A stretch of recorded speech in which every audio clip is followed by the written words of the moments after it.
My own secret touch. We take organic chemistry very seriously, but we don't take ourselves seriously. And we take our steaks medium well. That said, it's disclaimer time.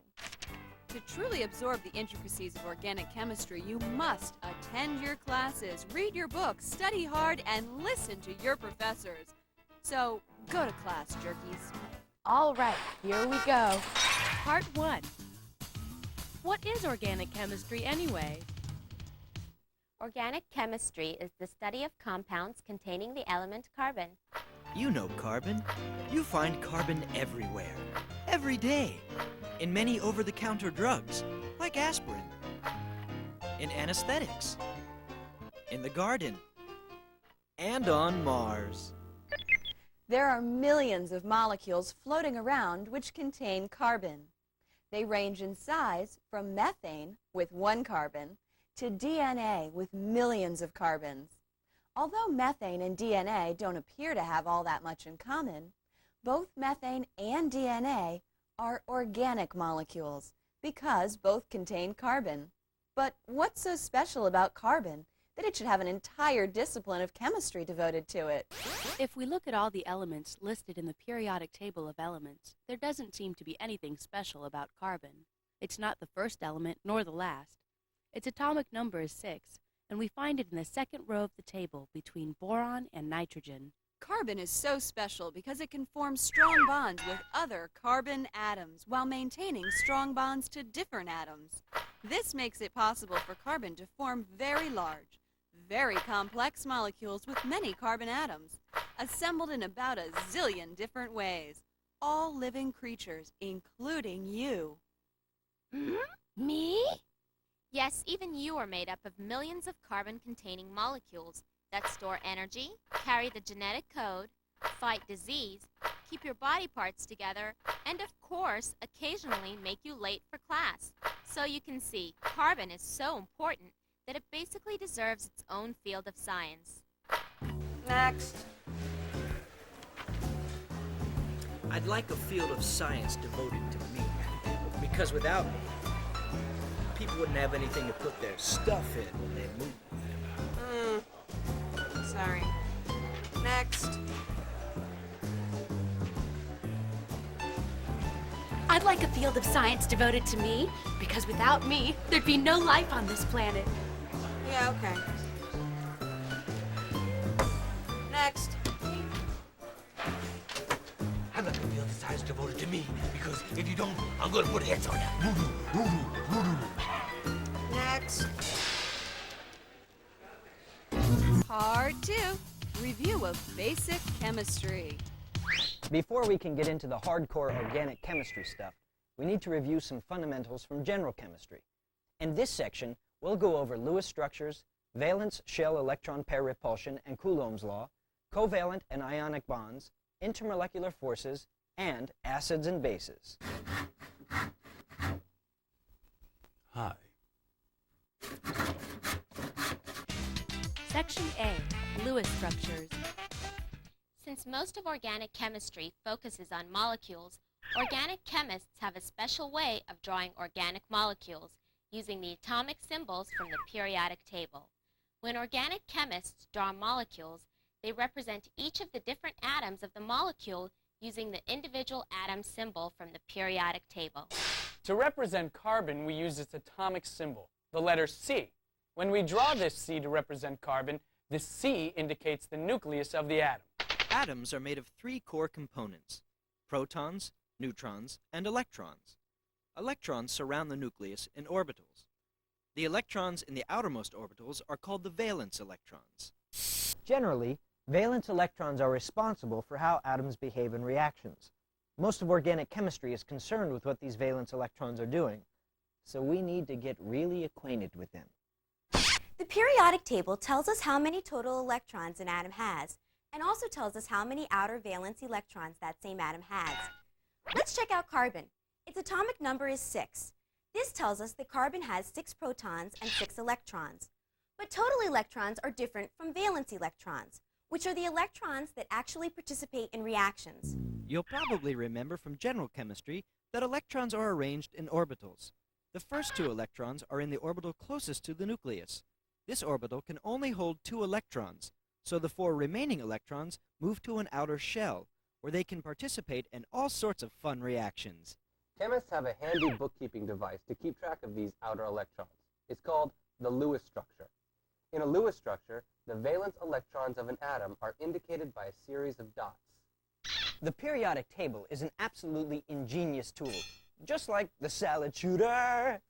A really easy way to figure out how many valence electrons an atom has is to simply see the number of the column the atom is in.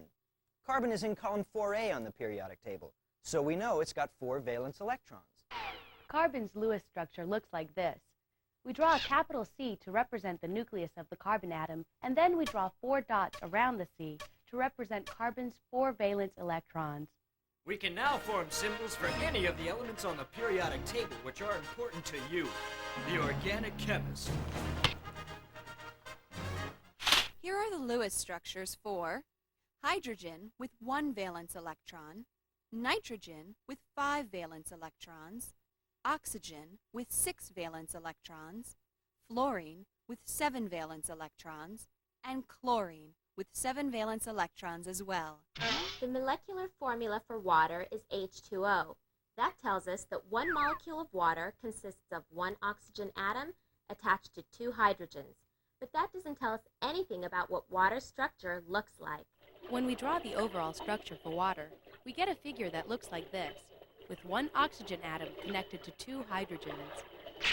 Why does that one atom of oxygen in the water molecule choose 2 hydrogens and not, say, 12 hydrogens? The reason for this introduces one of the central concepts in all of chemistry. Do you see all these elements here, from lithium to fluorine, and all the elements beneath them?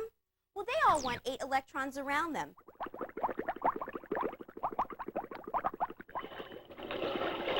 One major exception is hydrogen, which only needs 2 electrons around it to feel good about itself. Outer valence shells are complete with 8 electrons. In other words, the atom is most comfortable with 8 electrons in its outer shell, so it'll do what it must to make it so. Oxygen has only 6 electrons in its outer valence shell, so it needs 2 more electrons to complete its outer shell. It can find 2 more electrons by hooking up with 2 hydrogens, which each have 1 electron. The Lewis structure for water looks like this. Oxygen gets 6 dots representing its 6 outer valence electrons. These 2 electrons are called an electron pair, as are these 2 electrons here. But then there are 2 unshared valence electrons. The first hydrogen will bond to one of these unshared electrons with its 1 electron, and another hydrogen will hook up with the other unshared electron with its 1 electron. The oxygen now feels like it has 8 electrons, even though it's really sharing the 2 electrons with the hydrogens.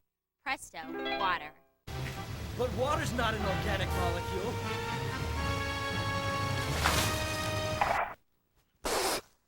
No carbon. Right. So let's diagram an organic molecule. Remember that organic molecules can be incredibly complex, with tens, hundreds, even millions of atoms making up a single molecule. So sharpen your pencil. Your first job is to draw a carbon molecule with 1,200 atoms. No, we wouldn't do that to you. Methane is the simplest organic molecule, so why don't we start there? The chemical formula for methane is CH4, which tells us that a methane molecule has 4 hydrogens attached to 1 carbon atom. Carbon has 4 outer valence electrons. By attaching to 4 hydrogens, carbon achieves its life's ambition of the ideal 8 valence electrons. Okay, we're on a roll. So let's look at another organic molecule. The next simplest organic molecule is ethane. Ethane molecules, C2H6, have 2 carbon atoms and 6 hydrogen atoms. Here we begin to see carbon forming those oh-so-important bonds with other carbons. The 2 carbons each have 4 valence electrons. They share 2 between themselves, forming a carbon-carbon bond. Now, each of the carbons have 3 unshared electrons for a total of 6 unshared electrons around the 2 carbons. 6 hydrogens move in and form carbon-hydrogen bonds with the 6 unshared electrons, and ethane is born. Up to this point, we've been showing a single bond between two atoms with 2 dots, symbolizing the 2 electrons which are shared in a covalent bond. From now on, we're just going to draw single bonds as straight lines. So a carbon-carbon bond now looks like this. So now we know how to draw Lewis structures for basic organic molecules. We could keep going and make some really long chains, but you've got the idea now, and you'll see plenty of bigger molecules a little later. Now we need to look at 2 pretty easy concepts that will tell us how molecules are shaped. Section B, Vespers and Coulomb's law. Now that we can draw Lewis structures, we must be careful to remember that molecules exist in, 3 dimensions. If they didn't, we'd live in a 2-dimensional world. Even though we're going to be drawing these molecules on your flat screen, we have to be able to visualize how they really look in our 3-dimensional world. Sometimes it's hard to visualize 3D molecules, so you'll probably want to do yourself a favor and pick up one of these, a molecular model set. Lewis dot structures are fine for paper, but to determine the true shapes of these molecules, we'll use Coulomb's law and the Vesper model. Don't freak out. These concepts are actually pretty easy to understand. Coulomb's law simply says that like charges repel. You've seen this before. Just think about magnets. Opposites attract, and likes repel.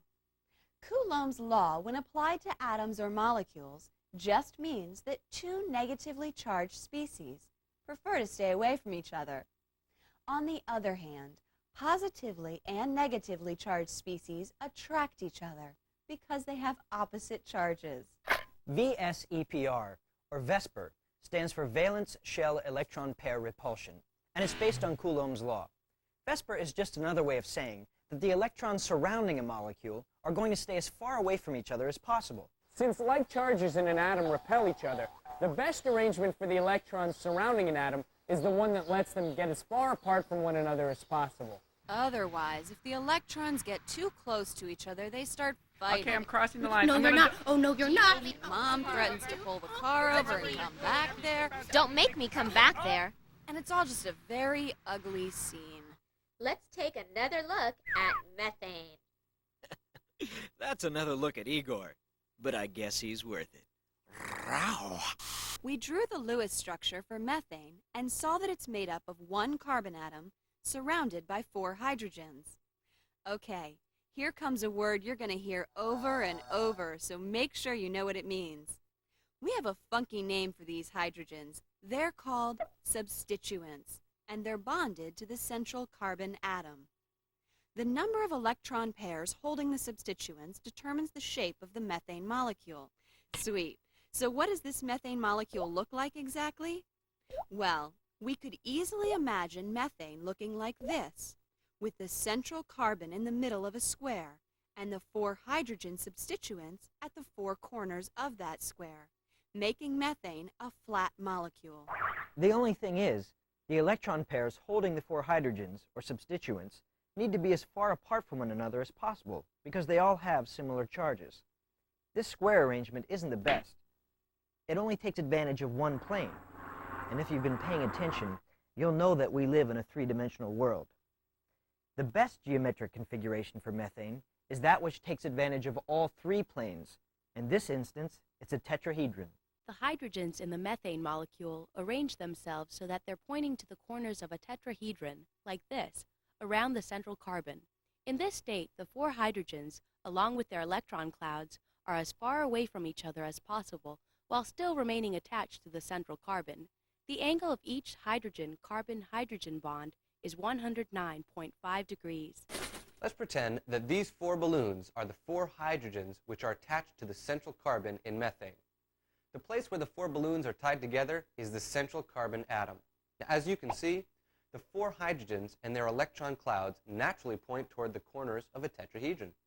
Theoretically, it doesn't matter what the components of the molecule are. If there is a central atom with 4 substituents around it, the substituents will point roughly towards the corners of a tetrahedron. But not all atoms have 4 substituents. Some, such as the boron and boron trifluoride, have 3. The best arrangement for boron trifluoride is simply flat, with boron in the center and the 3 fluorines at each of the points of an equilateral triangle. This is called a trigonal planar arrangement, and the angle between the 3 substituents is 120 degrees. This is the most energetically efficient arrangement for the molecule. Just as we saw before with the tetrahedral arrangement, an atom with 3 substituents will assume trigonal planar geometry every time. All right, let's keep on rolling with this. Some atoms, like beryllium in beryllium chloride, have only 2 substituents. The central beryllium atom is attached to 2 chlorine atoms. This arrangement is pretty much as easy as it gets. For the 2 chlorines to be as far apart as possible, they simply have to assume a linear orientation with beryllium in the middle of a straight line. This is called a linear arrangement. Using this configuration, the chlorines are 180 degrees apart, and the molecule is energetically stable. Any atom that has only 2 substituents attached to it will adopt this linear configuration. In each of the cases we've just considered, the central atom was attached to other atoms. But in some cases, the central atom may be attached to other atoms, and it may also have some non-bonded electron pairs of its own. This means that in addition to the atoms attached to the central atom by pairs of electrons, there may also be pairs of electrons taking up space but not attached to another atom.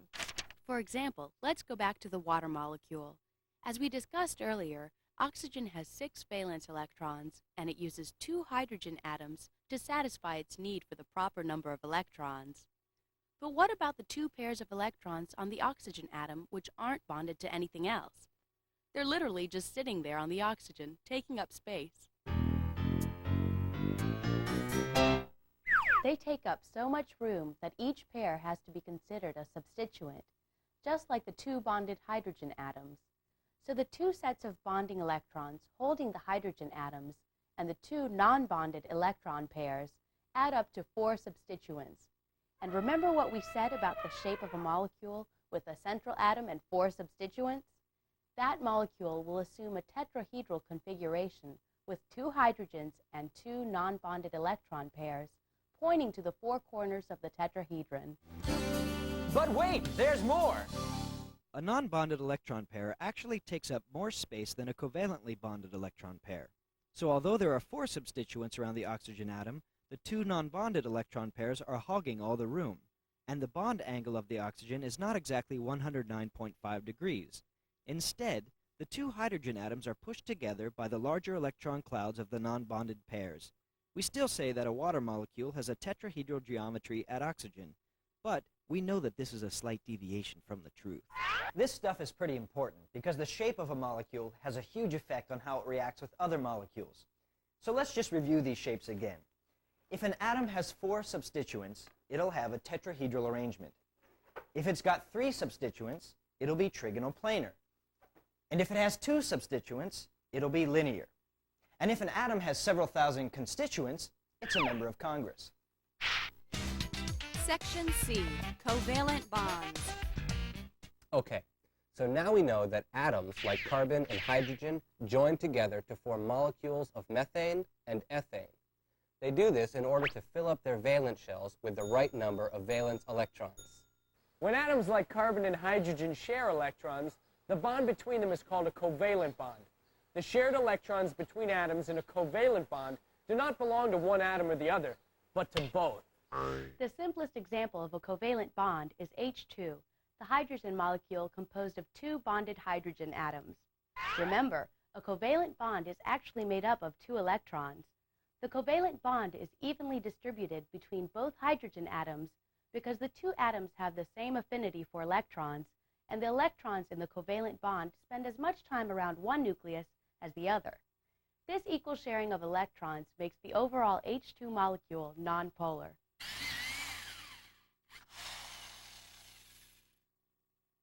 Drilling. We just told you that the 2 hydrogen atoms have the same affinity for electrons. And this is because they are identical atoms which have the same electronegativity. Electronegativity is the measure of how attractive an electron is to an atom. In other words, if an atom finds electrons really attractive, we say that that atom is very electronegative. Think about it this way. A guy's walking down the street, minding his own business. He gets a few nods, maybe a smile or two, nothing special. He's mildly electronegative. Then, same guy, same street, only this time he's walking down the street with a puppy. He goes from Joe Schmo to Chick Magnet, from mildly electronegative to wildly electronegative. Usually, just to make things complicated, covalent bonds form between atoms with different electronegativities. When that happens, the more electronegative atom in the bond will attract a greater share of the electrons. The electrons will therefore hang around the more electronegative atom because they're more attracted to it. Woo! Figuring out an element's electronegativity is really easy. All we have to do is take a quick peek at our old friend, the periodic table. Woo! Electronegativity increases as you move from left to right and bottom to top on the periodic table. Using these guidelines, we can see from the periodic table that fluorine is the most electronegative and cesium is the least electronegative of the elements which can easily form bonds with other atoms. Let's look at a molecule of hydrogen fluoride.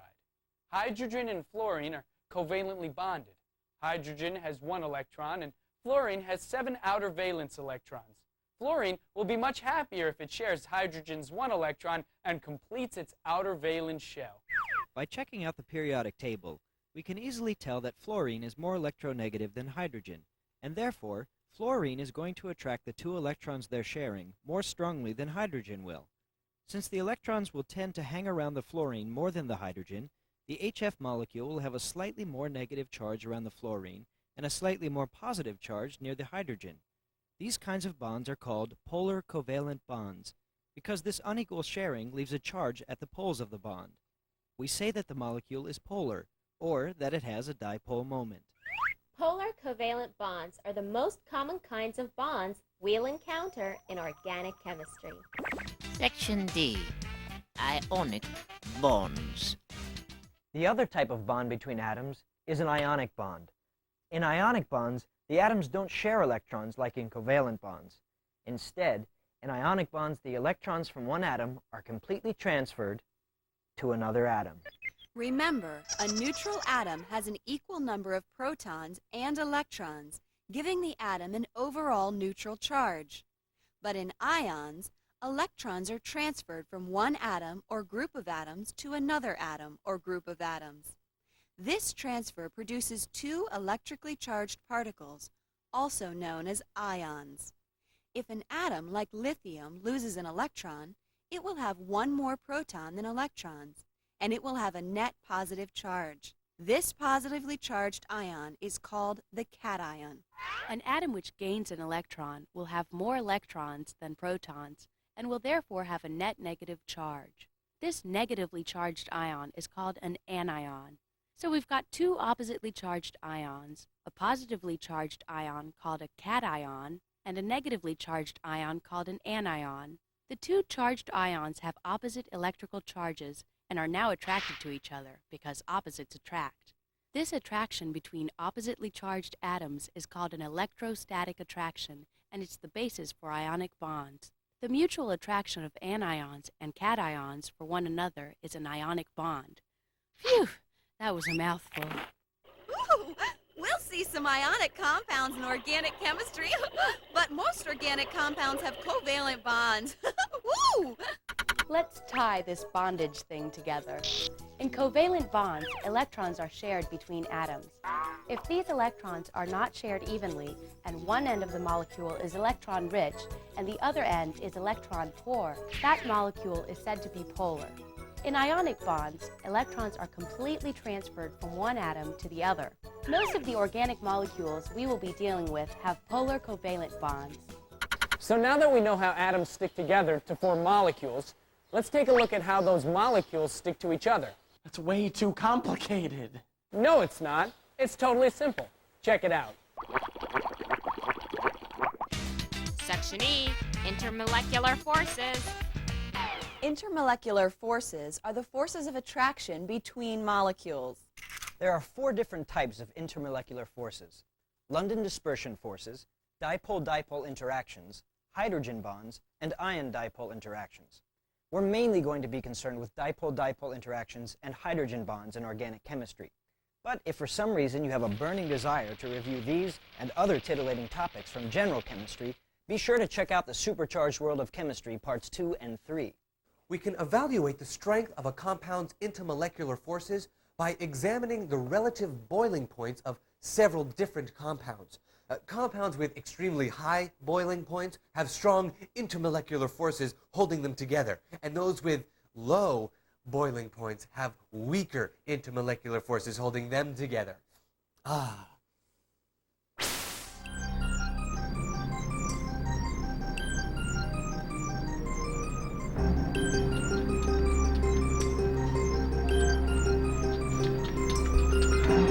Excuse me, sir. Oh, yeah, hi. We're from the Federal Bureau of Investigation's Paranormal Activities Division.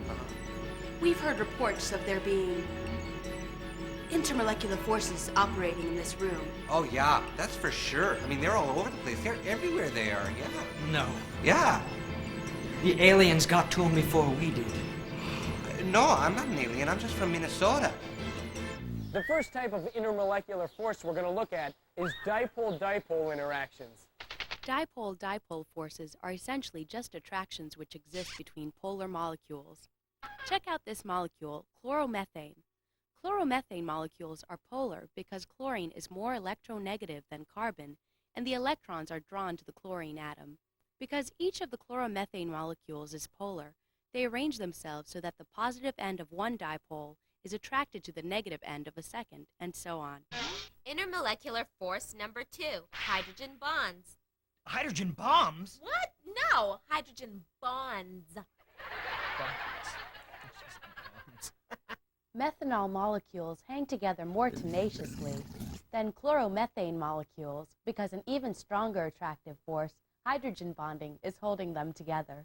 The electrons from the hydrogen atoms are drawn toward the extremely electronegative oxygen atom, creating a strong dipole within the methanol molecule. The positively charged dipole of hydrogen on one methanol molecule is then extremely attracted to the unshared electron pairs on an oxygen atom on another methanol molecule. The attractions between the hydrogens and the oxygens are the basis of hydrogen bonds. Just for reference, chloromethane's boiling point is negative 24 degrees Celsius, and methanol's boiling point is 65 degrees Celsius, which tells us that hydrogen bonds are much stronger than the dipole-dipole bonds that are holding chloromethane together. By the way, hydrogen bonds are pretty nifty. They're what's holding our DNA together and determining how our genes are passed on.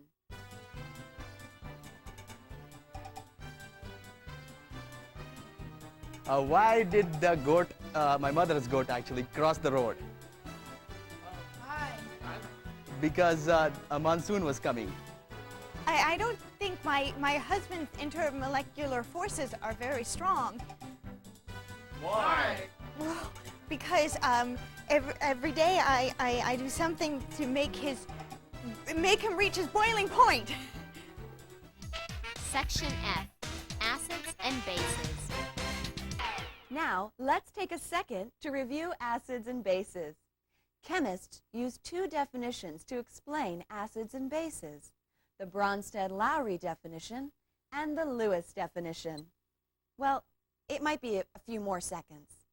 The first definition for acids and bases that we'll look at is the Bronsted-Lowry definition. According to this definition, an acid is a substance that releases hydrogen ions. You already know that hydrogen only has 1 proton and 1 electron. When a hydrogen atom loses its 1 electron, we're left with a single proton. So when we say hydrogen cations, we simply mean protons. Acids are called proton donors because they increase the concentration of hydrogen cations, or protons, in a solution. This process of proton transfer, which occurs when an acid gives up its proton, is called an acid-base reaction. Acids are substances which donate protons, as we said, and bases are substances which accept those protons. We're not going to go into a lot of detail here because this really should all be a review from general chemistry. But know this essential fact. When an acid loses a proton, it becomes a conjugate base. And when a base gains a proton, it becomes a conjugate acid. So, every acid has a conjugate base, and every base has a conjugate acid.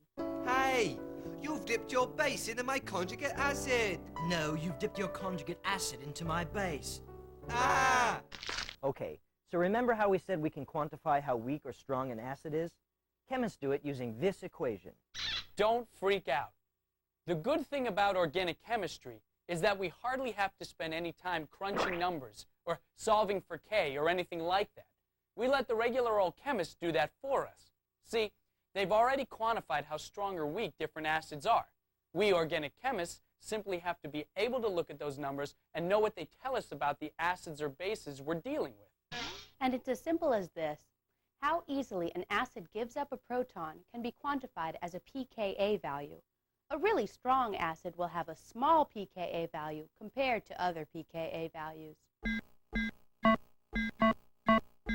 Let's look at a series of reactions and try to figure out what makes one acid stronger than another. There are various structural characteristics we can consider when determining what makes an acid stronger or weaker than another acid. These characteristics include electronegativity, atom size, charge, hybridization state, and electron sharing or delocalization. Right now, we're only going to consider electronegativity and atom size. We'll get to all that other stuff later.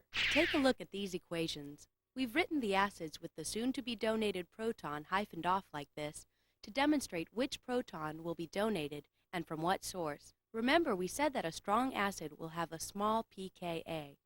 By looking at the pKa values, we can see that hydrofluoric acid has the smallest pKa and is the strongest acid, followed by water, ammonia, and then methane. why is hydrofluoric acid a stronger acid than water? Chemists believe the difference is in the central atom's electronegativity.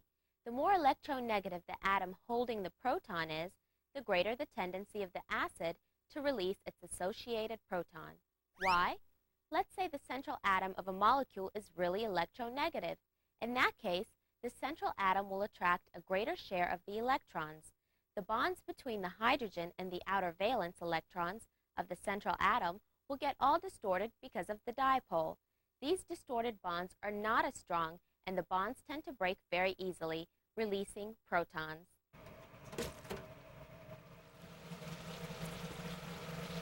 Another factor that can affect the acidity of a molecule is atom size. Let's look at the pKa values for a group of compounds called haloacids, which are acids with halogens as their central atom. The halogens are located in column 7A of the periodic table, and they are fluorine, chlorine, bromine, iodine, and astatine. Looking at these haloacids, we see that HI, hydriodic acid, is the strongest acid, followed by HBr, hydrobromic acid, HCl, hydrochloric acid, and finally HF, hydrofluoric acid. Electronegativity cannot be the important factor here. Why? Because, as we told you earlier, fluorine is the most electronegative of the halogens. But even though fluorine is the most electronegative halogen, hydrofluoric acid is the weakest acid in the series. Obviously, something other than electronegativity is determining the strength of these haloacids. It's as simple as the size of the central atom. As an atom gets bigger, its outer valence electrons get farther and farther away from the positively charged nucleus, and it's harder for those valence electrons to maintain bonds with hydrogen atoms. We can see that the atomic numbers of the halogens increase as we go down column 7A of the periodic table. And the bigger the atomic number of an atom, the bigger that atom is. So hydriodic acid is more prone to release protons than hydrofluoric acid because the electrons in the HI bond are so much further away from the positively charged nucleus of the central iodine atom. The iodine nucleus can't hang on to the hydrogen as well as a smaller fluorine atom, and the hydrogen is more easily released as a proton. The HI bond is weaker than the HF bond. We'll encounter other factors which affect how acidic or basic substance is later, but right now we need to look at the Lewis definition for acids and bases. So far, in looking at acid-base reactions, we've been concerned with where the protons go. But a guy named G.N. Lewis came up with a different method of defining acids and bases, one which was a little more kick-in. Lewis defined a broader concept of acids and bases, focusing on electron pair transfer. Lewis acids and bases are muy importante because much of organic chemistry is simply figuring out where the electrons are in a reaction. Lewis got away from Bronsted-Lowry acids by defining an acid as any substance which can accept an electron pair. A Lewis base, then, is any substance which can donate an electron pair. A covalent bond is formed between the acid and the electron pair it accepts from the base. Let's take a look at some typical Lewis acids. The proton that you get when hydrochloric acid ionizes is a Lewis acid, but so are metal cations such as magnesium and compounds like boron trifluoride. Notice that some of these Lewis acids listed here have positive charges, signifying that they've donated electrons to another atom and are now cations. This is important because it shows us that Lewis acids can be cations or neutral species. What matters is that they have room in their outer valence shell to accept a pair of electrons from Lewis bases. Lewis bases include hydroxide, chloride, water, and ammonia. Lewis bases can be anions or neutral species. What matters is that the base has a pair of unshared electrons that it can use to bond to a Lewis acid. Let's look at the reaction between ammonia, NH3, and boron trifluoride, BF3. We can take a look at the periodic table and see that boron only has 3 outer valence electrons. The 3 fluorines are bonded to those outer electrons, making a grand total of 6 outer valence electrons. But remember that the boron atom of boron trifluoride prefers to have 8 outer valence electrons. It therefore has room in its outer valence shell to accept an extra pair of electrons, making it a Lewis acid. Now, let's take a look at ammonia, NH3. Nitrogen has 5 outer valence electrons and only 3 hydrogens, leaving 2 unshared electrons that is just dying to donate, making it a Lewis base. The boron trifluoride, with its vacancy in its outer valence shell, acts as an electron acceptor, or Lewis acid, toward ammonia, which, acting as a Lewis base, donates its pair of electrons. They share the electron pair, and the bond which forms between them is a covalent bond. Okay, we're finished with our review of general chemistry, and it's time to move on to the big stuff. But don't freak out. Much of what we'll be talking about in this video and the next 2 is as simple as what we've just gone over. Although what we've just gone through should be a review, it's really important that you have a basic understanding of it all. If you missed something, now would be a good time to simply rewind, or complexly rewind. It's up to you. Part 3, Organic Chemistry, Hybridization States of Carbon. As we explained earlier, carbon is unique among the elements in the periodic table because it can form strong bonds with other carbon atoms. Therefore, carbon atoms can form large molecules containing hundreds of carbons with many variations. Methane with 1 carbon atom, for example, or DNA with millions. Furthermore, carbon can adopt different hybridization schemes. Don't worry. We'll go over all that stuff in a second. But before we even touch the subject of hybridization states of carbon, we need to go over something else you should remember from basic chemistry: ground state electron configurations. We're going to fly through this, so if you need to go over it again, just check out your remote control and find the rewind button.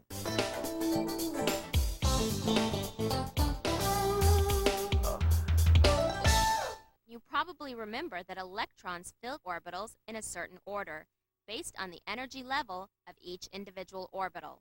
Orbitals with the least energy tend to be near the nucleus, and orbitals with higher energy venture further away from the nucleus. The most energy-efficient arrangement for the electrons is called the ground state electron configuration. Using this configuration, we can describe how electrons are arranged in orbitals about the nucleus.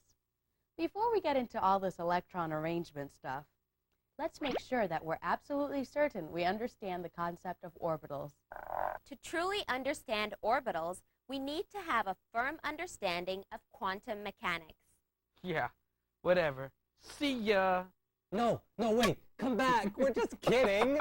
This atomic orbital quantum mechanics stuff is only really understood by Nobel Prize winning physicists. Look, we don't need to go there. We just need to understand what application quantum mechanics has to organic chemistry. But first, let's polka. Electrons are divvied up into shells, and those shells are numbered 1, 2, 3, 4, and so on. The first shell electrons are held most tightly to the nucleus, and the highest shell electrons are held least tightly. As the number of the shell goes up, the farther its electrons tend to be from the nucleus, and the less energy it takes to remove them from the nucleus. So the higher the number of the shell, the higher the energy level of its electrons, and consequently that shell. Not so hard, right? Dude, from here on out, we're not going to look at the third and fourth shells, because we won't be looking at atoms with that many electrons. Sweet! The two shells are divided into subshells, like this. The first shell has one subshell, and the second shell has two subshells. See a pattern here? The shell number will tell you how many subshells that shell has, and she sells seashells by the seashore. The subshells are labeled with letters, S and P. The first shell only contains one subshell, and we call it the 1s shell. The second shell contains two subshells, and we call the first subshell 2s and the second subshell 2p. Here's where the orbitals come in. Each subshell is divided into orbitals. No, it's not that hard. Take a look. The s subshells only have one orbital, and the p subshells have 3 orbitals. Not bad, right? Put it all together and it looks like this. Each orbital holds 2 electrons. The first shell has one subshell with one orbital, and it can hold up to 2 electrons. The second shell has 2 subshells. The 2s subshell has 1 orbital, and the 2p subshell has 3 orbitals. So the second shell can hold up to 8 electrons. Another important thing to know is that all the orbitals in the same subshell are at the same energy level.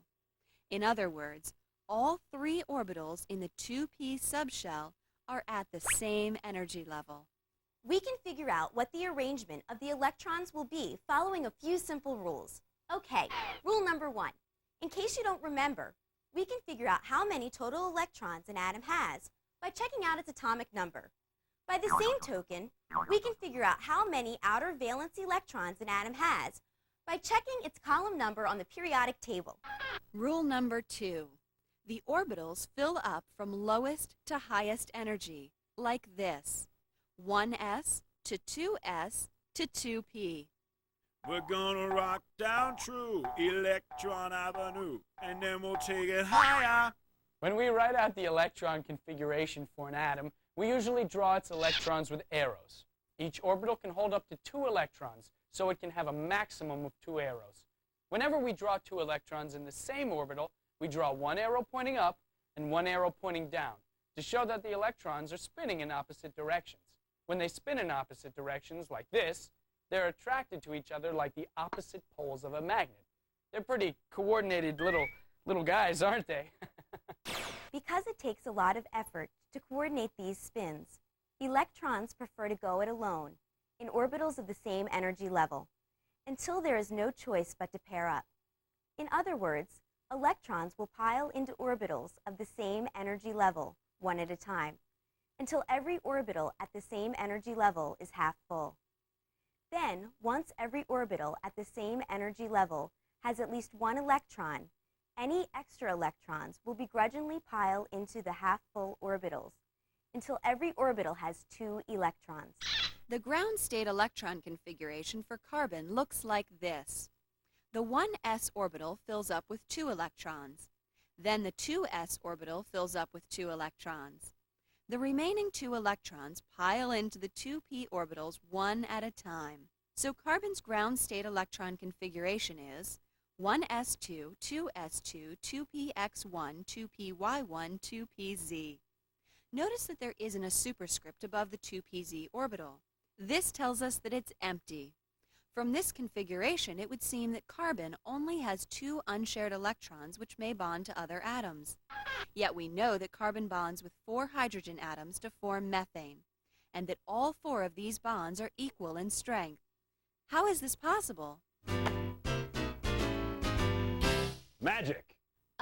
No. In order for carbon to bond 4 hydrogens, it would need 4 unshared electrons, right?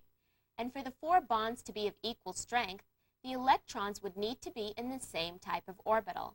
Hybridization allows one 2s orbital and 3 2p orbitals to come together to form 4 sp3 hybrid orbitals, which are equivalent in all respects. We'll explain.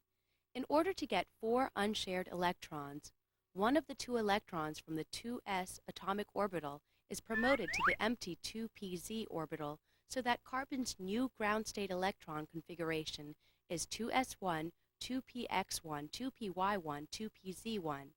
We're not going to talk about the 1s2 orbital anymore because from now on we'll only concern ourselves with valence electrons. If we left the electrons like this, we'd have 3 identical p orbitals and 1 different s orbital. That simply won't do, because the electrons in these orbitals aren't at equal energy levels, and so won't bond to other atoms with the same strength. Instead, we have to mix the 1s and 3p orbitals together to create 4 new equal orbitals that are a mixture of all 4. These mixed orbitals each have 1/4 of the 2s orbital and 3/4 of the p orbitals. We call these 4 new hybrid atomic orbitals the sp3 orbitals because they're comprised of 1s and 3p orbitals. The electron configuration for the valence shell of carbon becomes sp31, sp31, sp31, sp31. This electron configuration tells us that the carbon has 4 sp3 orbitals which hold 1 unshared electron each. These 4 unshared electrons are free to form 4 equivalent bonds with other atoms, like the 4 hydrogen atoms in methane. We now have 4 energetically equivalent sp3 hybrid atomic orbitals, each containing 1 unshared electron. Remember, earlier we said that individual orbital levels have the same energy level.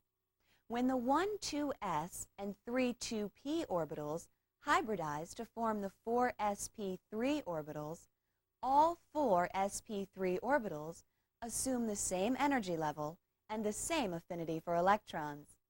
This means that the outer valence shell electrons will be in equivalent orbitals.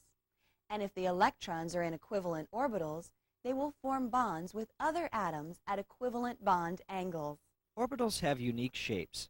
The 3 2p orbitals will all be similar, but they'll be shaped entirely different from a 2s orbital. So when the 1 2s orbital and the 3 2p orbitals come together to form the 4 sp3 hybrid orbitals, the new hybrid orbitals will be shaped like a combination of their constituent 2s and 2p orbitals. This is really important because it's the reason for methane's geometry. Each of the 4 sp3 orbitals looks like a distorted mushroom pointing toward the different corners of a tetrahedron. This gives methane its particular tetrahedral shape and leads to the very specific bond angles of 109.5 degrees. Maybe we should stop here for a second and consider the importance of all of this. Remember that we told you carbon, in its ground state, only has 2 unpaired electrons for bonding?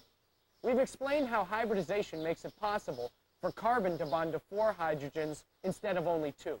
But why does it need to go through the whole hybridization process? Boredom? A rebellious streak? Pure malice? No, listen up. Earlier, we told you that all the orbitals in the same subshell are at equal energy levels. This means that all the electrons in all of the orbitals in the 2p subshell will have the same energy. But what about the electron in the 2s orbital? The s orbital isn't at as high an energy level as the 3 2p orbitals. Let's think about the central carbon in methane again. If we tried to distribute carbon's 4 valence electrons into 1 2s orbital and 3 2p orbitals, we would have a totally irregular, funky-looking methane with different types of carbon-hydrogen bonds. We told you a little while ago that electrons like to be as far apart from one another as possible because they repel each other. This is where orbitals come in handy. When orbitals are all at the same energy level, the electrons in the orbitals are able to maximize the distance between themselves, and the bond angles from that atom are all equal. If the orbitals holding the bonding electrons in the carbon of methane were at different energy levels, the bonds to hydrogen would be too close together, the bond angles would be all skewed, and the molecule wouldn't work because carbon would have to spend all its time suppressing mutiny because its electrons couldn't get along. Arr! This is a mutiny! So to avoid mutiny, the central atom simply resorts to the much easier method of hybridization. By combining the 1, 2s orbital and the 3, 2p orbitals to form 4 energetically equivalent sp3 orbitals, the central atom is able to bond 4 substituents at equal bond angles and avoid being overthrown. That is why carbon is so cool. It's the great mediator. Other atoms adopt the same sp3 hybridization state to form molecules. They include the nitrogen atom in ammonia, NH3, and oxygen in water, H2O. Nitrogen with 5 valence electrons has 3 hydrogens and a pair of unshared electrons, which occupy the 4 hybrid orbitals and give ammonia its pyramidal shape. In water, the 2 hydrogens and the 2 unshared electron pairs bonded to oxygen occupy the 4 sp3 orbitals and give water its unique wedge shape. We should mention here that once hybridized, a central atom doesn't have to remain hybridized, with 4 sp3 hybrid orbitals bonded to 4 substituents. For example, if the central carbon of methane is ionized, meaning it loses an electron and so has a net positive charge, its hybrid orbitals will rearrange themselves to accommodate the new electron configuration of the ion. If carbon were ionized to form a carbon cation, it would only have 3 valence electrons. English! Please! Sorry. Right. If the carbon lost one of its electrons so that the atom had a net positive charge, which also means that it is a positively charged ion called a cation, then that carbon atom would only have 3 valence electrons, right? If that happened, the carbon would only be able to bond to 3 bloody hydrogen atoms. This is what happens in the case of the methyl cation CH3+. But we told you that in its ground state, carbon should only be able to bond to 2 hydrogens, and that in its hybridized state, it should bond to 4 hydrogens. Methyl cation has 3 hydrogens, which are at equal bond angles from one another, but if the central carbon is normally bonded to 4 substituents and is sp3 hybridized and has 4 orbitals, how is this possible? Let's start at the beginning and figure out what happens to carbon's electron configuration when it's ionized, which is what happens in the case of methyl cation. Carbon's normal ground state valence electron configuration is 2s2, 2px1, 2py1, 2pz, for a total of 4 outer valence electrons. We just showed you how carbon is hybridized to form 4 sp3 orbitals, which hold 1 electron each. When the carbon in a carbon compound loses an electron and forms a cation, its normal valence electron configuration becomes 2s2, 2px1, 2py, 2pz, because it's been ionized and has lost 1 electron, giving it a positive charge. We just told you that the methyl cation only has 3 hydrogens and that they are equally spaced around the central atom. What does this tell us about the state of the central carbon cation? It votes Republican? No! It drinks decaf? No. It's a licensed investment banker with a 70-foot yacht and a house in the Pyrenees. No! Gats! It tells us that the central carbon has rehybridized itself to accommodate the 3 hydrogen atoms. Let's look at the carbon cation's valence electron configuration again. One of the 2s electrons is promoted to the empty 2py orbital. There it goes. But there are only 3 electrons to go around, and the carbon only needs 3 energetically equivalent hybrid orbitals. So the 1 2s orbital is combined with 2 2p orbitals to form 3 hybrid sp2 orbitals. They are called sp2 because they're formed from one s and two p orbitals. The third p orbital, 2pz, remains empty and uninvolved in the hybridization process.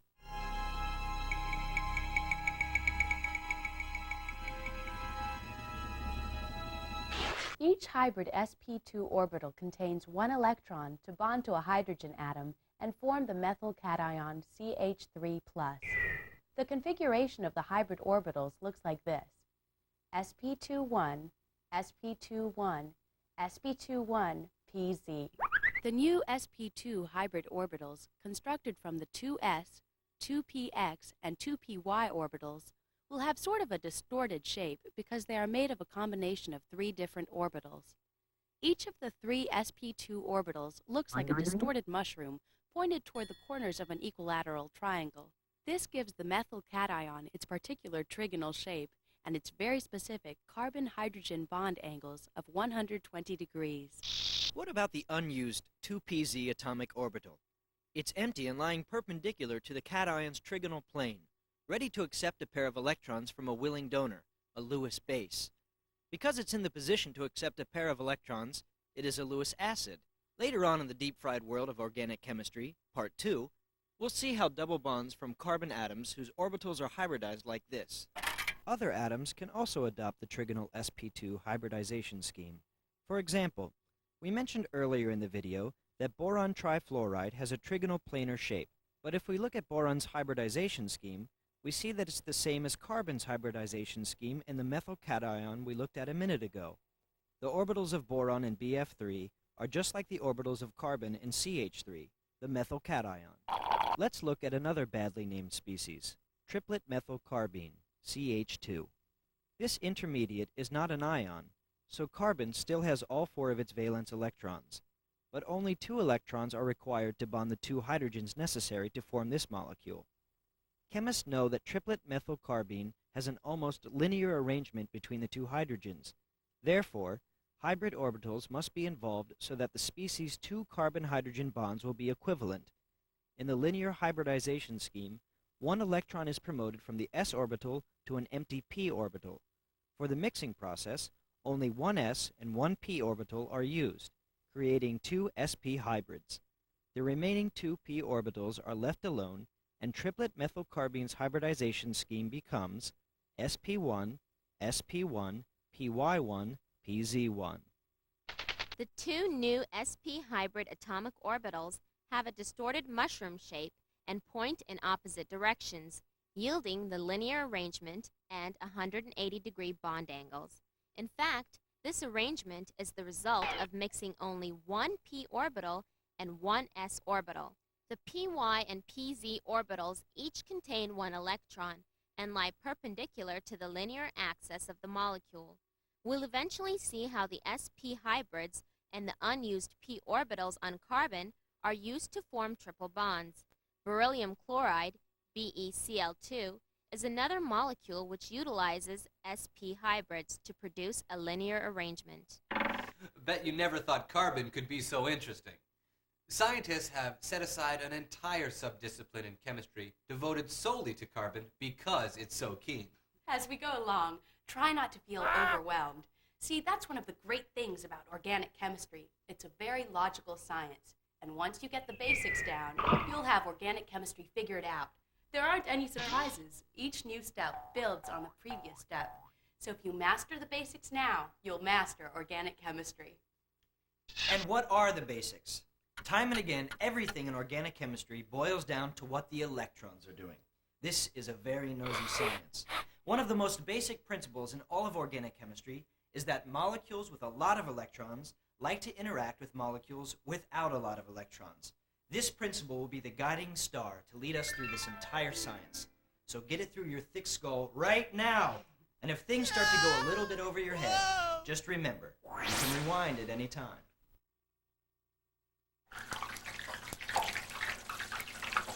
Part 4, Alkanes. The simplest class of organic compounds is the alkanes. There are 2 defining features of alkanes. 1, alkanes are made of only carbon and hydrogen atoms. For this reason, alkanes are considered to be part of a singular group of molecules called the hydrocarbons. 2, the only type of bond in an alkane is a single bond. In a single bond, only 2 electrons are shared between 2 atoms. And in case you thought all that hybridization stuff was a waste of your time, single bonds form between sp3 hybridized carbons.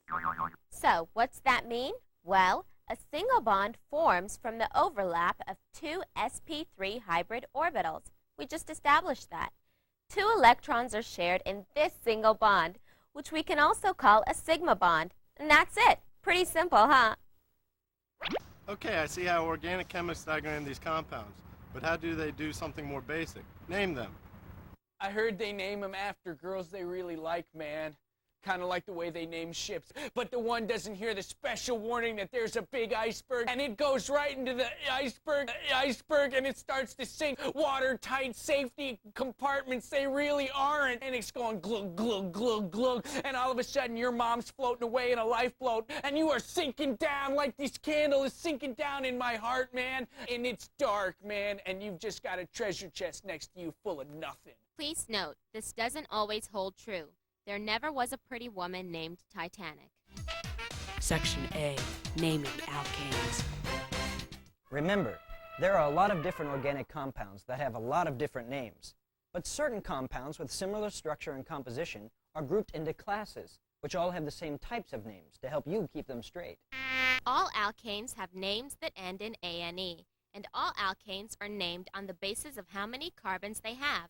We've already talked about the simplest alkane, methane, which only has 1 carbon atom and 4 hydrogen atoms. The next simplest alkane is ethane, which only has 2 carbon atoms and 6 hydrogens. Propane is a chain of 3 carbons, and butane has 4 carbons. Butane. It's really important for you to learn the names of these first 4 alkanes, because you'll be using them all the time in organic chemistry. To help you remember them, here's a little song. 1 carbon in your alkane, and you're dealing with methane. 2 carbons in your alkane, and you've got ethane. 3 carbons are necessary for propane. And if you've got 4 carbons, you've got butane. So the first 4 names are kind of a pain to remember. But, surprise! As the molecules get bigger and more complex, their names actually get easier to remember. After butane, the prefixes begin to signify the number of carbons in the molecules. Pentane, for example, is an alkane with 5 carbon atoms, and hexane is an alkane with 6 carbons. Heptane, of course, has 7 carbons. Okay, quiz. If a stop sign has 8 sides and is an octagon, and a group of 8 singers is an octet, what do you call an alkane molecule with 8 carbon atoms? Cygnane. No. Guanine? Ethane. Nope. Octane. Right. And 9 and 10 carbon molecules are nonane and decane, respectively. You can find all these prefixes on your insert card, but eventually you'll just have to learn them because you'll use them all the time. Suppose you have an alkane that you know has 22 carbons. How many hydrogens does it have? Well, we can figure it out 2 ways. 1, we could sit and draw up 22 carbons attached to each other and then start filling in all the remaining valence electrons with hydrogens. But that would take a long time, and we might make mistakes. Instead, we can figure out how many hydrogens there will be in a 22 carbon alkane using this general chemical formula, CnH2n plus 2, where n equals the number of carbons in the alkane. So if the mystery alkane we're dealing with has 22 carbons, we plug 22 in for n, and we see that a 22 carbon alkane will have 46 hydrogens. No sweat, right?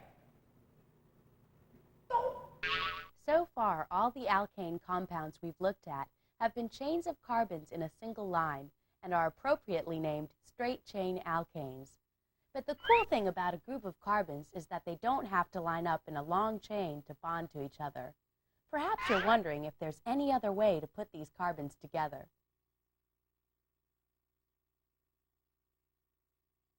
There is. Some alkanes are branched chain alkanes. For example, this butane molecule is a straight chain of 4 carbons, but we could also arrange the carbons so that 3 of the 4 carbons are in a chain and the 4th carbon is attached to the middle carbon of the bigger chain.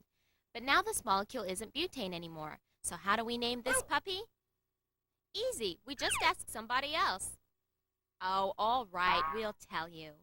Just count the number of carbons in the longest chain. In this case, the longest chain has 3 carbons, so it must be some sort of propane. But there's more going on here than simple propane. There's a single carbon attached to the central carbon of this propane chain, and we just told you that methane is a 1-carbon alkane. But methane's central carbon has 4 hydrogens, and in this drawing, the central carbon only has 3. Where's the 4th hydrogen? I don't know, maybe hiding? No, it's not hiding. The methane has lost a hydrogen so that its 4th valence electron can form a carbon-carbon bond with the middle carbon of the propane chain. When a hydrogen is removed from an alkane, as one was removed from methane in this example, we call the remaining portion of the alkane an alkyl group. Since the methane is no longer a true methane, we drop the ANE and add YL to signify that the parent methane has lost a hydrogen and is now the alkyl group methyl. The methyl is attached to the 2nd carbon of the propane chain, so we're going to attach a great big old 2 to methyl, so we're certain of where that methyl is on the propane chain. Put it all together and we have 2-methylpropane. Actually, if the methyl group on carbon 2 were attached to either of the carbons on the end of the propane chain, the name of the molecule would be 1-methylpropane, but that's just regular old butane. Just a quick note on alkyl groups. Like we said, when an alkane loses a hydrogen, we drop the ANE ending from the name of the substituent and add a YL.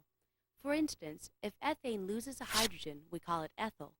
Propane becomes propyl, butane becomes butyl, and schnauzer becomes schnauzl. Now, there's something we need to point out here. We know the molecular formula for butane is C4H10. 2-methylpropane also has 4 carbons and 10 hydrogens, which is the same molecular formula as butane, but it's a completely different compound than butane.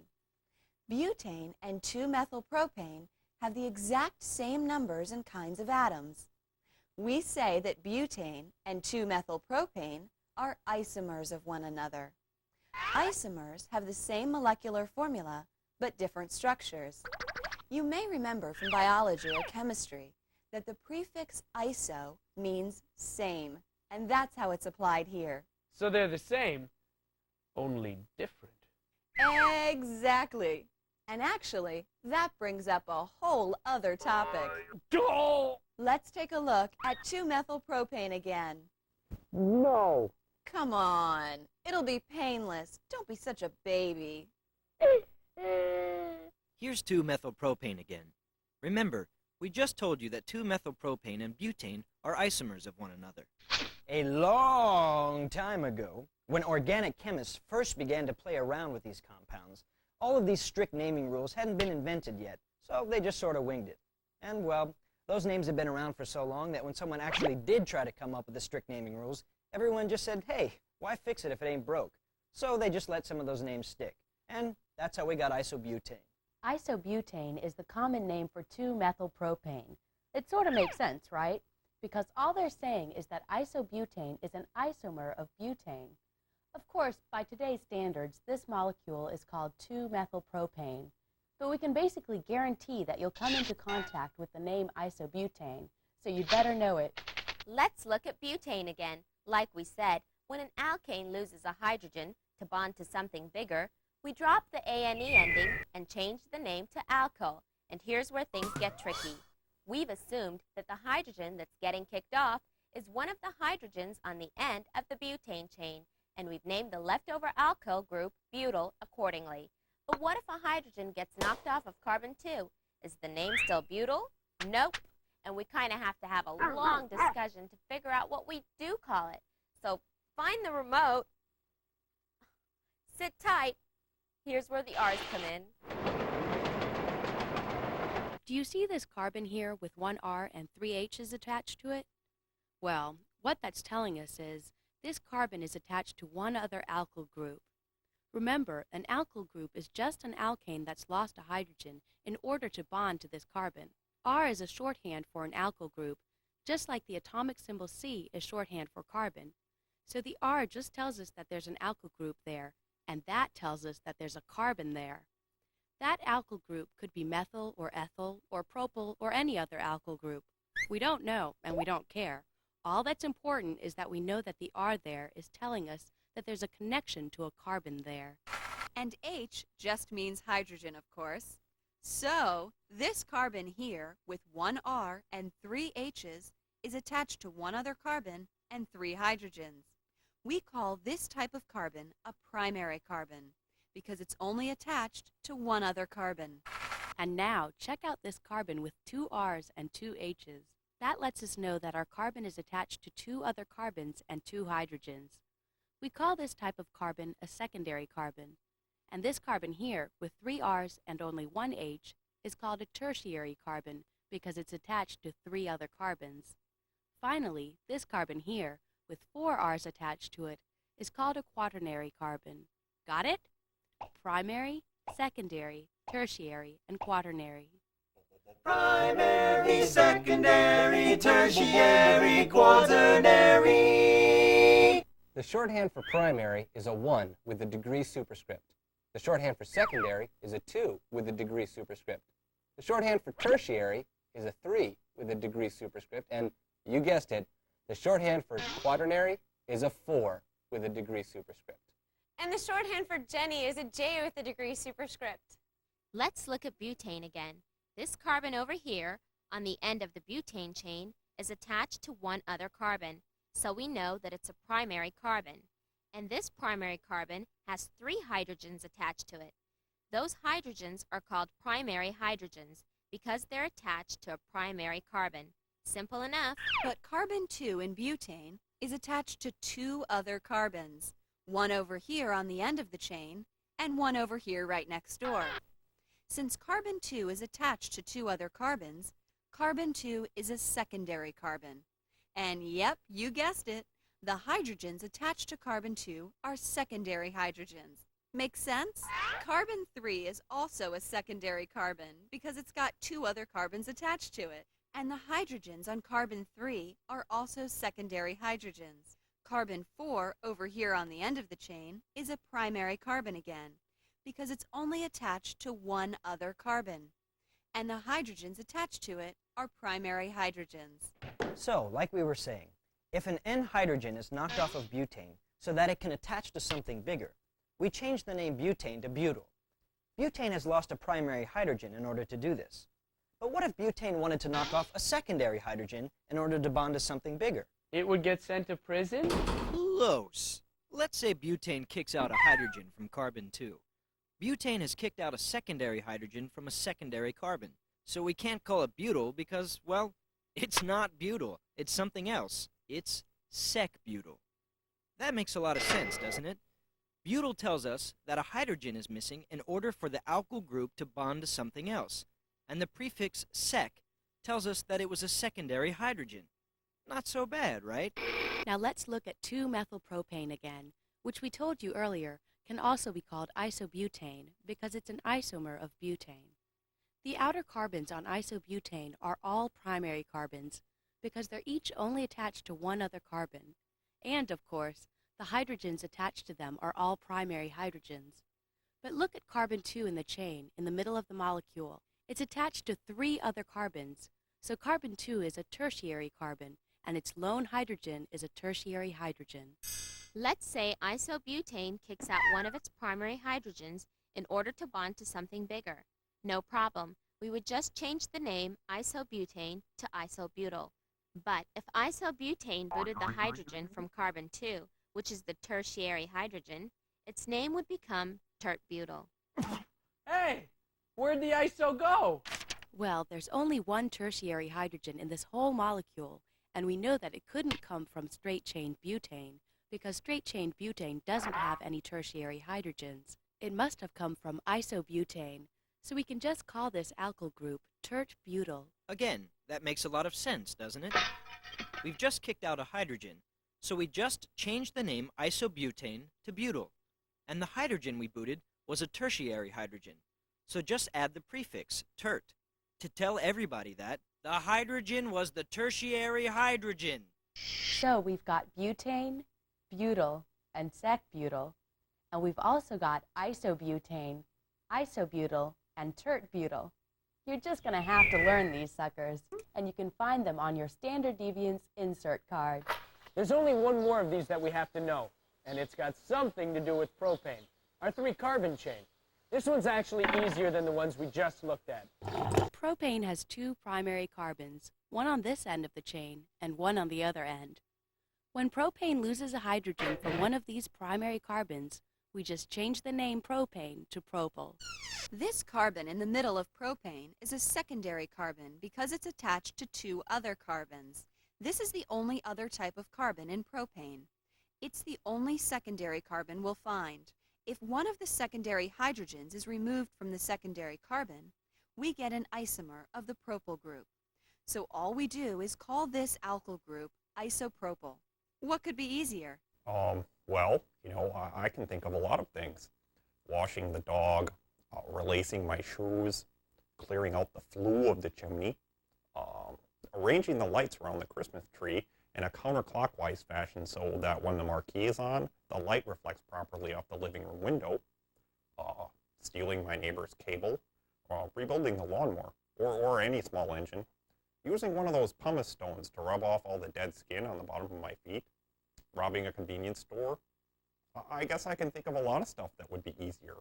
Okay, it's time for a mini review. And then we have to figure out how to name bigger alkanes. So here we go. If an alkane loses a hydrogen in order to bond to something else, we drop the A-N-E ending from the name of the alkane and add YL. If a central carbon is attached to one other alkyl substituent, or one other R group, we say that that carbon is a primary carbon. If a central carbon is attached to 2 other carbons, it's a secondary carbon.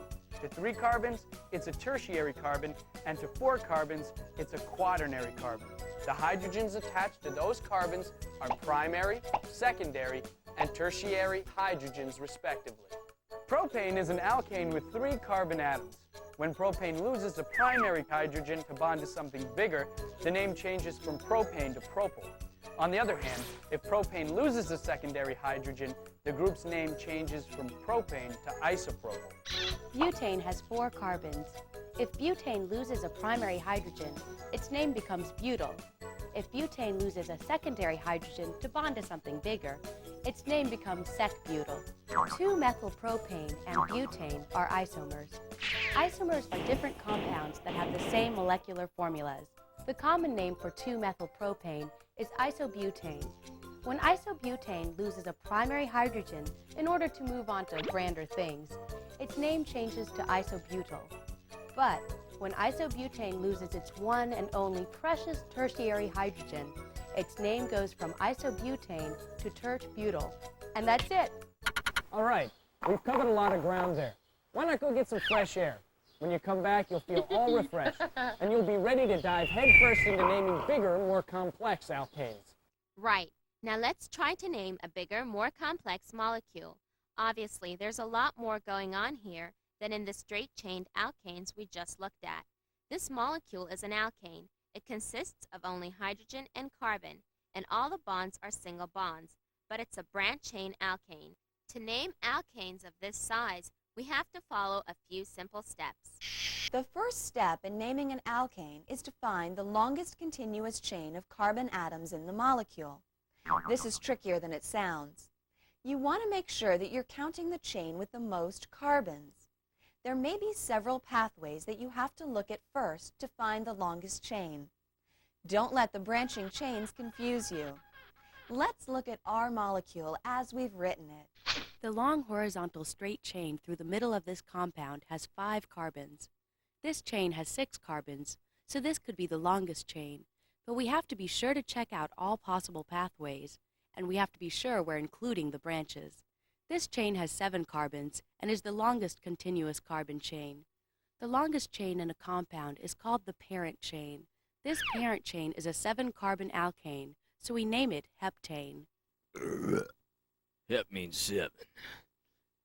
After you've named the parent chain, you have to number the carbons in it. Following step 2, start numbering at the carbon closer to the first branch point. In other words, we want the branch points to have the lowest numbers possible. We'll explain. Let's go back to our heptane molecule.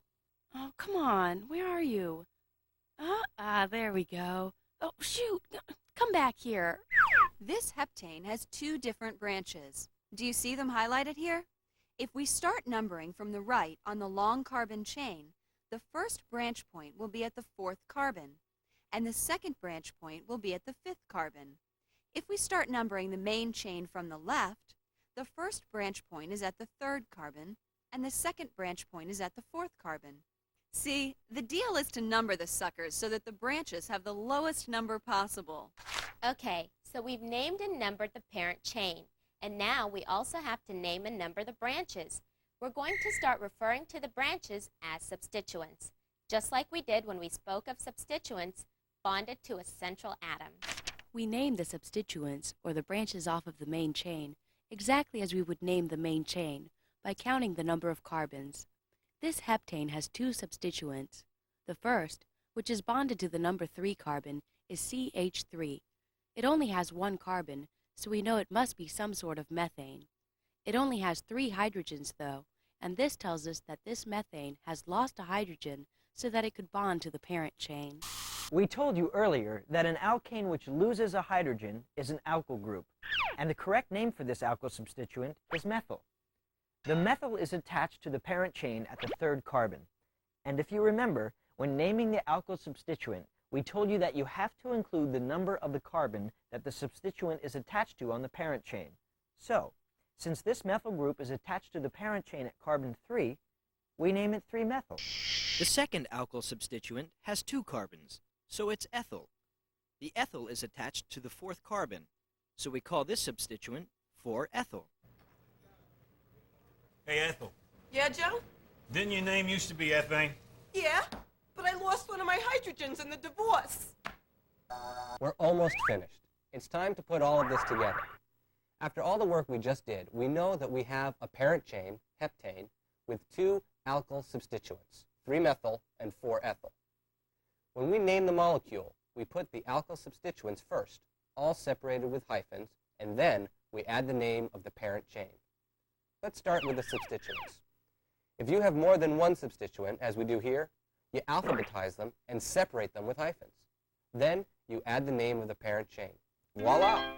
This molecule is 4-ethyl 3-methyl heptane. Amendment to step 3. If there are 2 substituents attached to the same carbon, we assign both of them the same number. Being able to name molecules is a fundamental of organic chemistry. So let's try one more. Step 1. Determine the parent chain, the chain with the most continuous carbons. In this case, the longest chain is a 9-carbon alkane, nonane. Step 2. Number the carbons beginning with the carbon nearer the first branching point. We should point out something pretty important here. There are 2 initial branching points on the 3rd carbon in the chain, whether we're moving from left to right or right to left. What do? Figure out which branching point is closer to another branching point. Counting from left to right, there's a branching point at carbon 3, and then not again until carbon 6. Counting from right to left, however, the first branching point is at carbon 3, and the next branching point is at carbon 4. We'll number this nonane from right to left. Step 3. Identify and number the substituents. There are 3 alkyl substituents attached to this nonane at the 3rd, 4th, and 7th positions. The alkyl substituent at carbon 3 has 2 carbons, so we name it 3-ethyl. The alkyl substituent at carbon 4 has 1 carbon, so we call it 4-methyl. The alkyl substituent on carbon 7 also has 1 carbon, so it's 7-methyl. And finally, let's put it all together.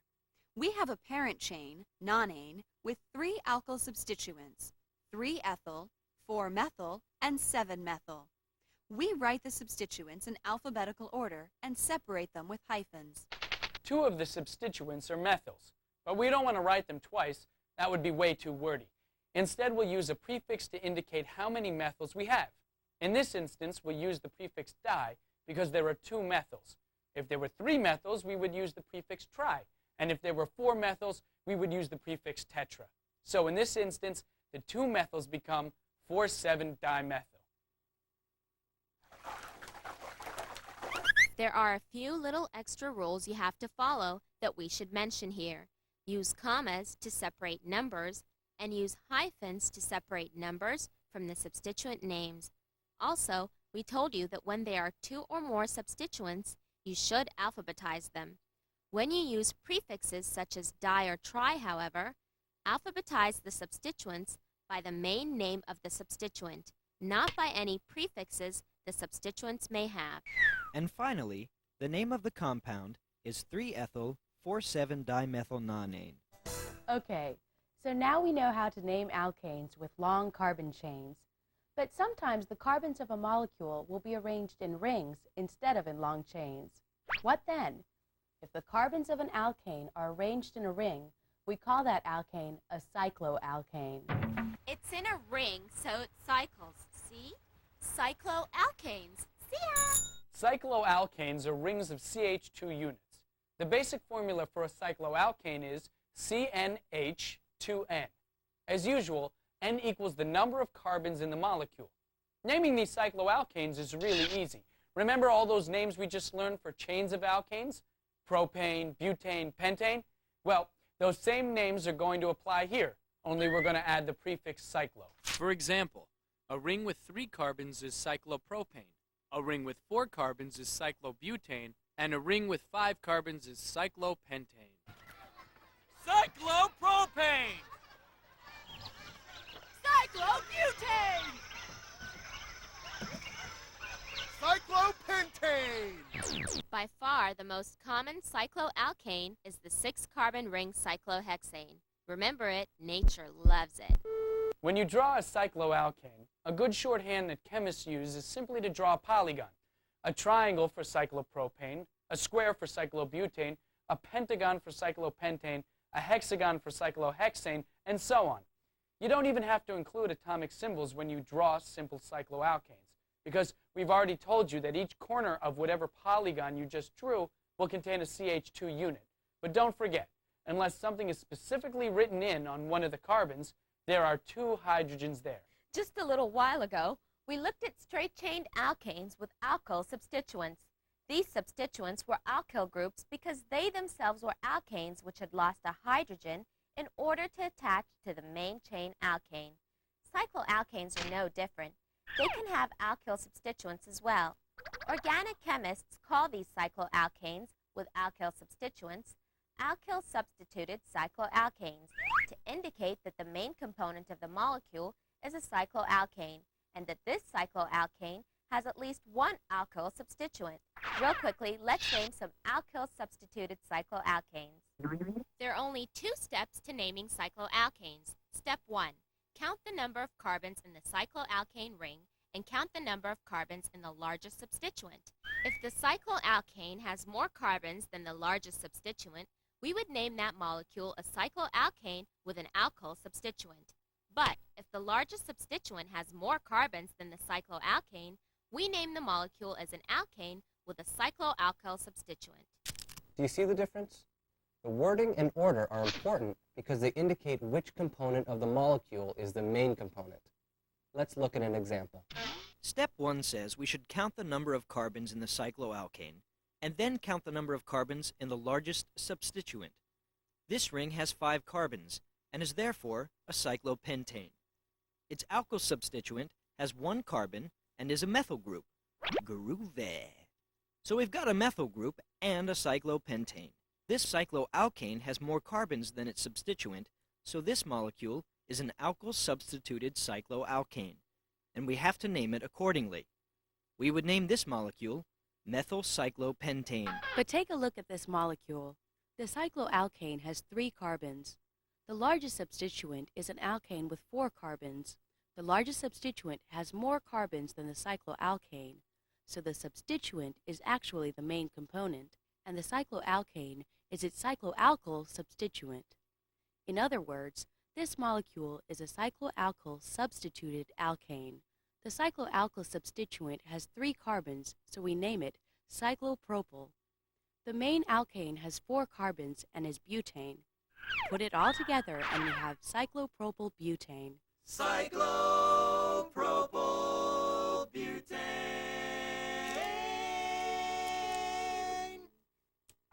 But we're forgetting one thing. This molecule is just an alkane sporting a cycloalkane. In step 2, we'll learn how to number the carbons of a cycloalkane. But we already know how to number regular old alkanes. Because the alkane is the longest continuous chain of carbons, we number its carbons at the end nearest the first branching point. So we would number this butane at the end near the cycloalkyl group. This molecule is 2-cyclopropylbutane because it has a cyclopropyl substituent attached to the second carbon of the larger butane component. So basically, we named this cycloalkyl substituted alkane exactly the same way we just named regular old alkanes. Only this time, one of the substituents was a cycloalkyl group. Piece of cake, right? So, in step 1, we figured out whether our molecule was an alkyl-substituted cycloalkane or a cycloalkyl-substituted alkane. But we still don't know how to number the carbons of a cycloalkane. Step 2 tells us how to do just that, to number the carbons of an alkyl-substituted cycloalkane.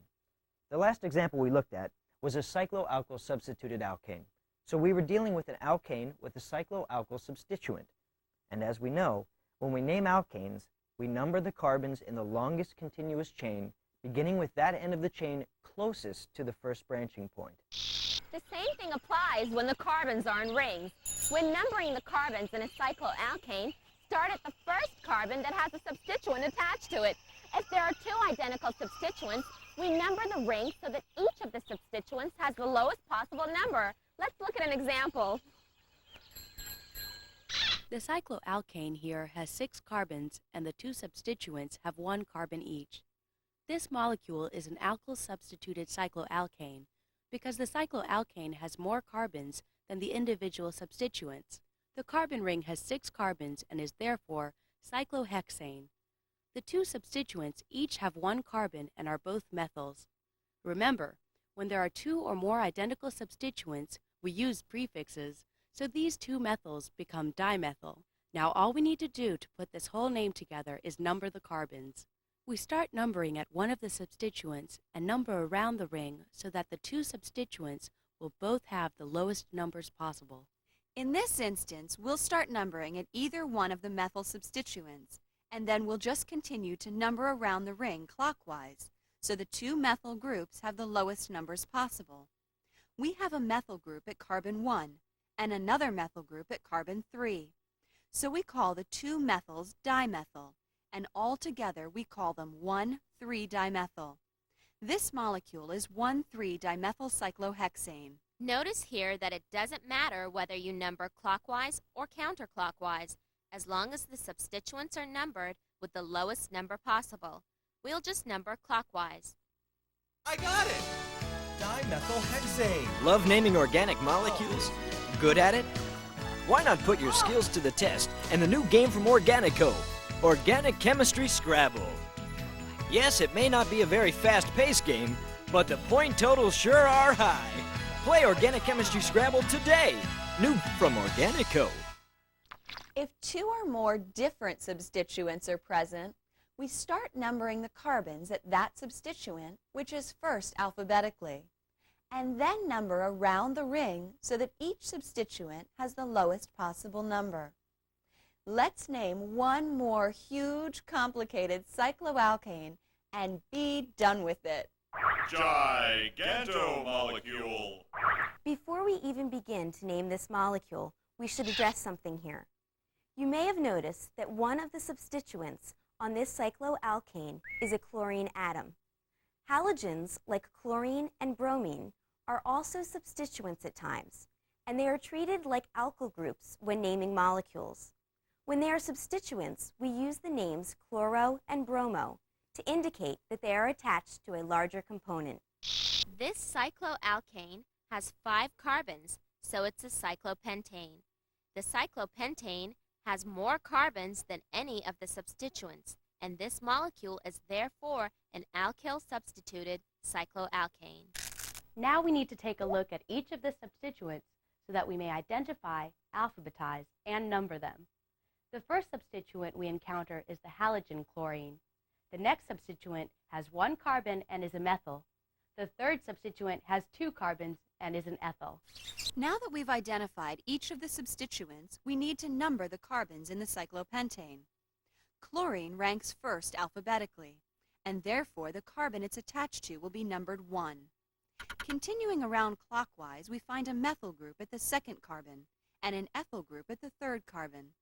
Altogether, we've got 1 chloro, 2 methyl, and 3 ethyl.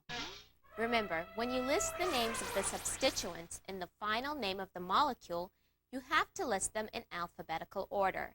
When we put the whole name together, we get 1 chloro, 3 ethyl, 2 methyl cyclopentane. Time for a huge review here. You all ready? Yes. Okay then, here we go. Winter is the dry season, and the herd grapples with the lack of moisture. An alkane is a molecule that has only carbons, hydrogens, and single bonds. A substituent is any group attached to a larger structure. If that substituent is an alkane which has lost a hydrogen in order to attach to the main chain alkane, it is an alkyl group. When we name alkanes, we find the longest chain of continuous carbons. Remember, this can be tricky. When you've found the longest continuous chain of carbons, name it using the prefix for that number of carbons. You can find these prefixes on your insert card. The next step is to number the carbons. Start at the end of the chain closest to the first branch point. Next, you've got to deal with each of the individual substituents. Name them based on the number of carbons they have. Number them based on which carbon of the main chain they're attached to. Alphabetize all of the substituents and write out the final name of the alkane. Okay, let's check out naming cycloalkanes again. A cycloalkane is an alkane in a ring. Each of the components of a cycloalkane is a CH2 unit. Count the number of carbons in the ring and name it using the prefix cyclo with the alkane name appropriate for that number of carbons. Cycloalkanes can have alkyl substituents and halogen substituents. If the cycloalkane has the longest continuous chain of carbons in the ring, we say that it is an alkyl substituted cycloalkane. If there are multiple branch points, we number the carbons of the cycloalkane starting at the branch point, which is first alphabetically. We number around the cycloalkane so that each of the substituents has the lowest number possible. And this is Abe Lincoln. See his top hat and the elongated face? Section B, alkane structures. Okay, so until this point in our discussion of alkanes, we've been drawing alkanes as flat molecules. But flat molecules only exist in a 2D world. We must remember that we're dealing with molecules which exist in 3 planes. In this section, we're going to examine the conformations of alkanes. We're going to talk about this in serious detail in a second, but let's look at a little background information first. Science is still somewhat unclear on when life began. Some say it began immediately after the Earth cooled, and then the primordial... No, further ahead than that. Who's to say why the Civil War began? Many believe the seeds were planted with the twin philosophies the young nation embarked upon after gaining independence. Jeffersonians believe... That's not the kind of background information that we want either. Try sticking with organic chemistry. We just learned that alkanes, such as ethane, only contain single bonds. We should take a second here to consider single bonds a little further. Single bonds are symmetrical, and they connect the 2 nuclei which are being held together along an axis. They're shaped a little bit like long cylinders. Imagine one of those potato chip cans with both of the ends cut off. The fact that single bonds are cylindrical like this is really important to alkanes like ethane. Like we said just a second ago, single bonds are symmetrical. That has huge implications for straight-chained alkanes. The carbons in an alkane, which are attached to each other with single bonds, are free to rotate around the single carbon-carbon bonds between them. They can do this, and it's no sweat. It doesn't upset the electron density in the bond, and it doesn't upset the strength of the bond. Before we take a closer look at ethane, we should point something out. Fire is hot. Up till this point, we've drawn our organic compounds with a bunch of lines, and we've looked at them from the side in order to see every bond in the molecule. But that's certainly not the only way to represent organic molecules. We can look at them head on. Why would we do something so wild and crazy? Well, you can't really get a feel for how a molecule's atoms are arranged when you only look at them from the side. Looking at them from the front gives us a different perspective on how the atoms are arranged in space. It takes a while to get used to looking at molecules like this because you can't really see everything that's going on. Think about it like this. If we look at a car from the side, we can see the entire length of the car from hood to trunk. If we turn the car so that it's facing us, however, we can only see the hood. We can't see the trunk exactly, but we know it's there. The same thing goes when we draw a molecule head-on. Although we can't necessarily see the central atom on the other side of the drawing, we know it's there. Take a look. Here's what ethane looks like from the side, and here's what it looks like viewed head-on. The big circle here represents the single bond between carbons 1 and 2. Carbon 1 is right here, in front of the circle, and carbon 2 is back here, behind the circle. We can't actually see it, but just like the trunk of the car, we know it's there. These lines represent the single bonds between each of the carbons and their respective hydrogens. These 3 hydrogens are attached to carbon 1 and are represented by lines going to the center of the circle. These 3 hydrogens back here are attached to carbon 2 and are represented by lines going to the edge of the circle. Doing that kind of lets everybody know that these hydrogens are bonded to the carbon in the trunk. These types of drawings in which a molecule is viewed head-on instead of from the side are called Newman projections. Hello, Newman projection. Hello, Jerry. Since the carbon 1, carbon 2 bond in ethane is a single bond, we know that these 2 carbons are free to rotate around the bond. If the carbons of an ethane molecule spin around the carbon-carbon bond, the hydrogens on one carbon end up in a different place relative to the hydrogens of the other carbon. Remember, there are all these single bonds going on here, other than the single bond between carbons 1 and 2. There are? Yep. Where? Well, there are 3 other single bonds between this carbon and its hydrogens, and 3 single bonds between this carbon back here and its hydrogens. Because the electrons in the single bonds on the first carbon repel the electrons in the single bonds on the other carbon, there are some carbon-hydrogen arrangements which are more energetically stable than others. Each rotation of the 2 carbons around the single carbon-carbon bond causes a different arrangement of the atoms of the ethane molecule relative to each other. We'll explain. Please do. If you could freeze an ethane molecule in time so that rotation about the single bond were halted for an instant, the exact arrangement of the atoms at that instant is the ethane molecule's conformation. There are bazillions of conformations an ethane molecule can assume. There isn't enough time to look at all the possible conformations for ethane, and certainly no reason to. However, there are 2 very important conformations that we need to discuss: the eclipsed conformation and the staggered conformation. When the hydrogens of one carbon are exactly aligned with the hydrogens of another carbon, we say that the ethane has an eclipsed conformation. Makes sense, right? Because the hydrogens on one carbon are eclipsed by the hydrogens on another carbon, just like when the moon eclipses the sun. In this conformation, all the electrons in all of the carbon-hydrogen bonds are as close together as possible. The electron pairs repel each other and encourage the 2 ends of the molecule to twist away from each other. Seriously, the urge for 2 parts of a molecule to twist away from one another and avoid the electron repulsion is called torsional strain.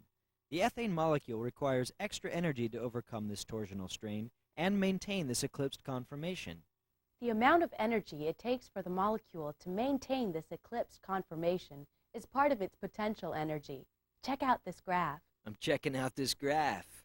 It measures the amount of change in potential energy within the ethane molecule as carbons 1 and 2 rotate around the single bond axis between them. Like we said, when the ethane molecule is in the eclipsed conformation, all of the electrons in all of the carbon-hydrogen single bonds are as close together as possible.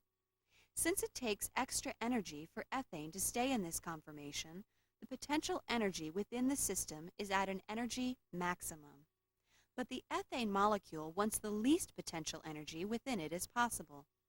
The carbons will rotate around the single bond to find a more comfortable, lower potential energy resting place. So, if we rotate the carbons just a little bit, we can get to a conformation where the electrons in the carbon-hydrogen bonds are as far apart as possible. In this conformation, the hydrogens stagger themselves to make the most use of the space they have.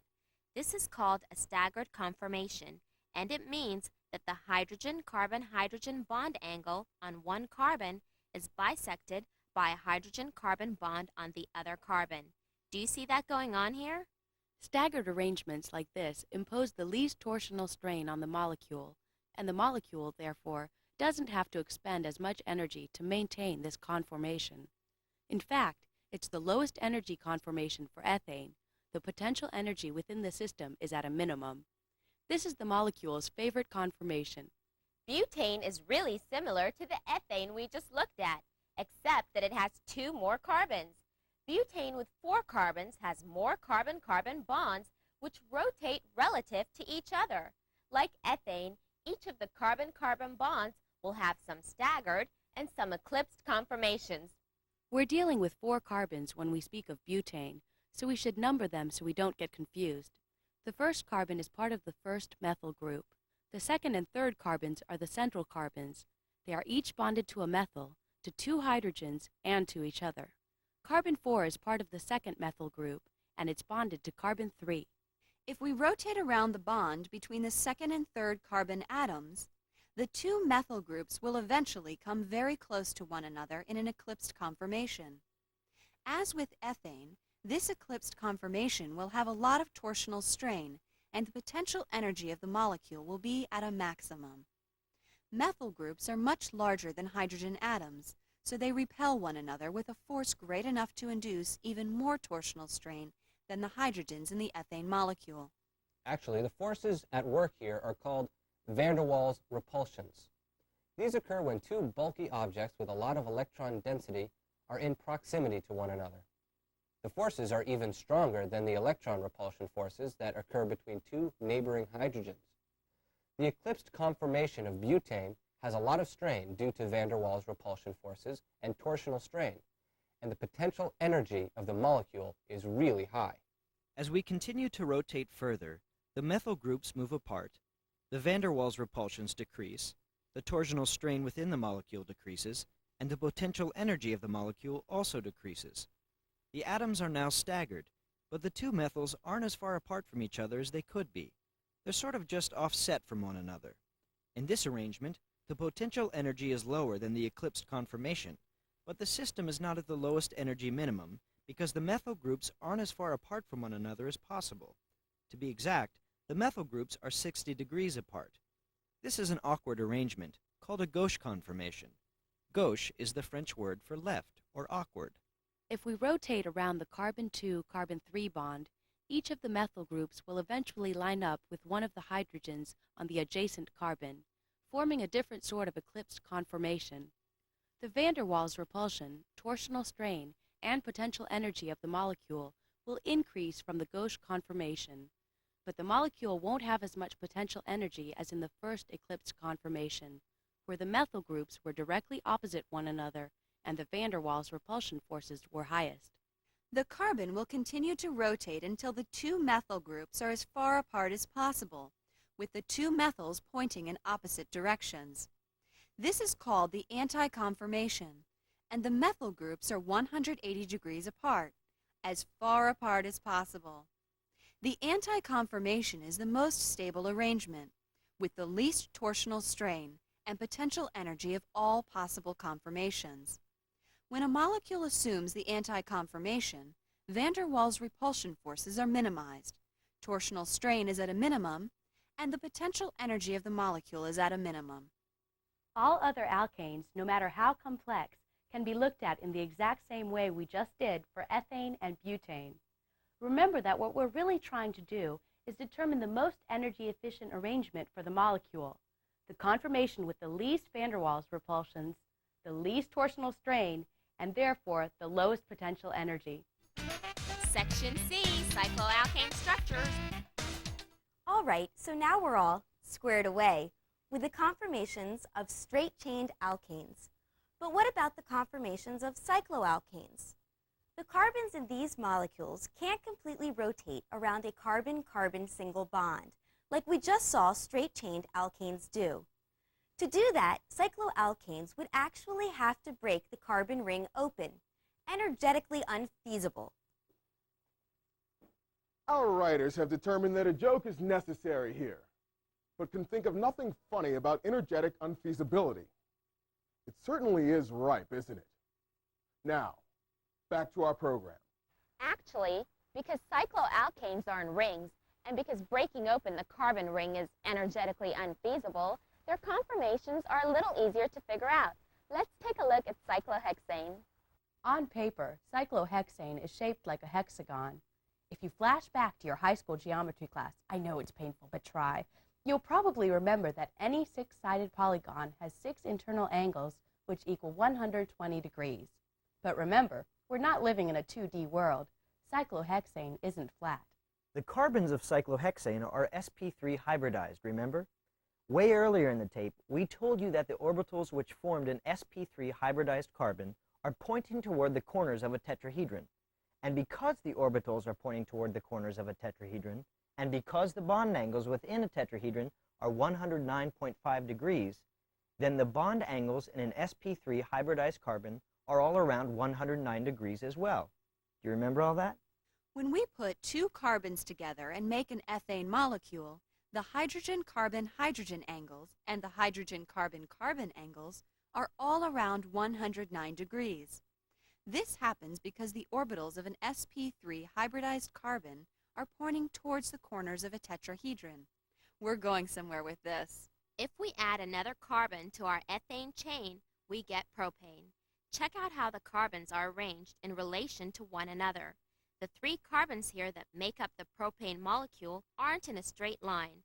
Instead, the 3 carbons are in a carbon-carbon-carbon bond, and that bond has an angle of about 109 degrees. When carbon starts to form long alkane chains, they aren't in long straight lines, as some drawings would have you to believe. The carbons are actually in a sort of zigzag, so they can all have that 109-degree carbon-carbon-carbon bond angle.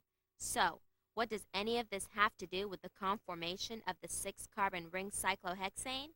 Well, we just told you a second ago that any 6-sided polygon has internal bond angles of 120 degrees. What's going on? How can 6 109.5-degree angles spread out to form a 6-sided polygon with 120-degree internal bond angles? Well, they can't.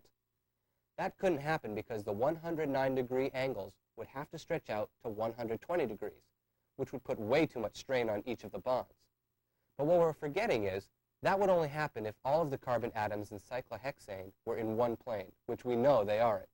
Our cyclohexane gets to break out of this single plane to exist in 3 dimensions, so it gets to spread out a little, kick back, relax. Cyclohexane buckles, which minimizes the angle and torsional strain in it. By buckling, the internal bond angles of cyclohexane are around 111 degrees, which is pretty darn close to the 109.5-degree internal bond angles cyclohexane's searching for. Cyclohexane has 2 important non-planar conformations, the boat conformation and the chair conformation. We're going to take a look at the boat conformation first, even though the chair conformation has the lowest potential energy and the boat is not important in nature.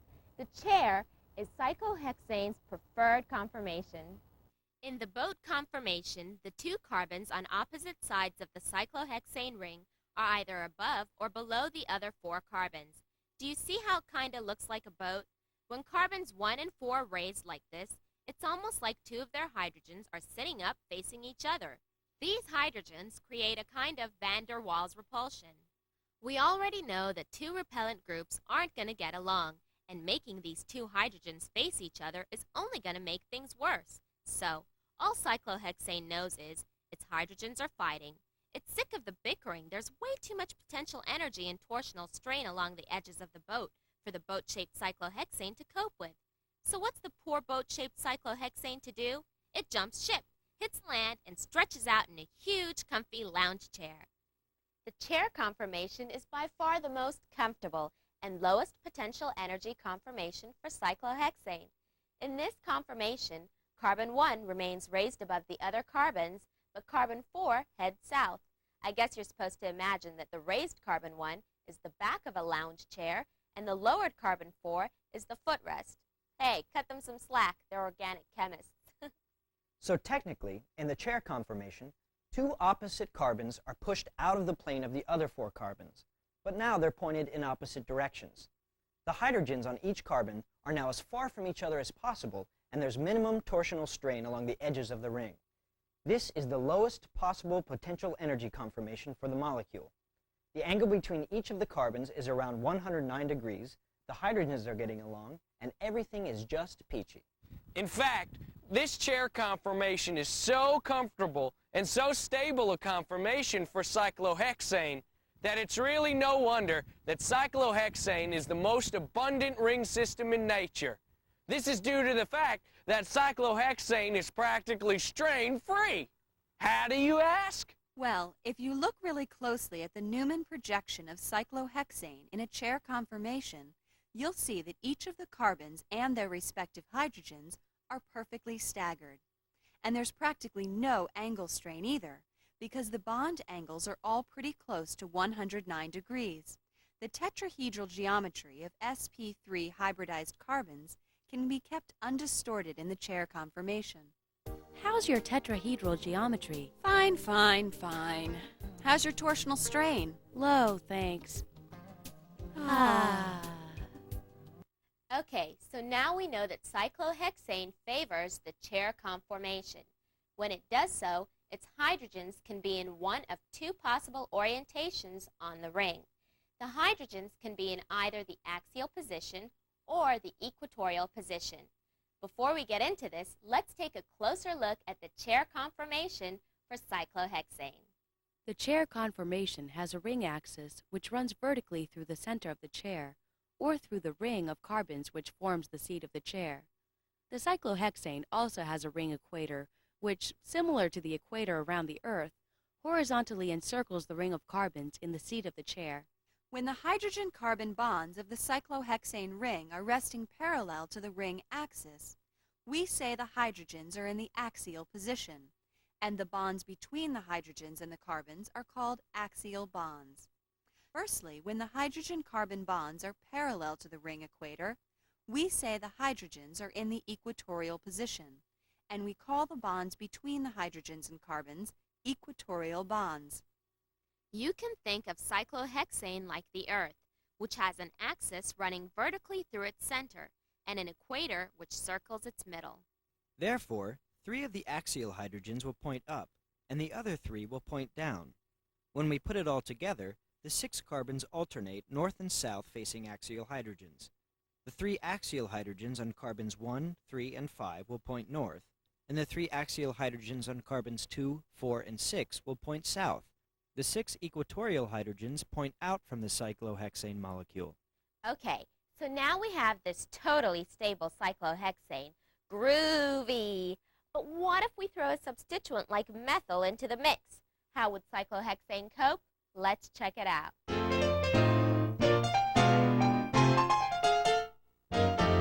Let's have a look at methylcyclohexane.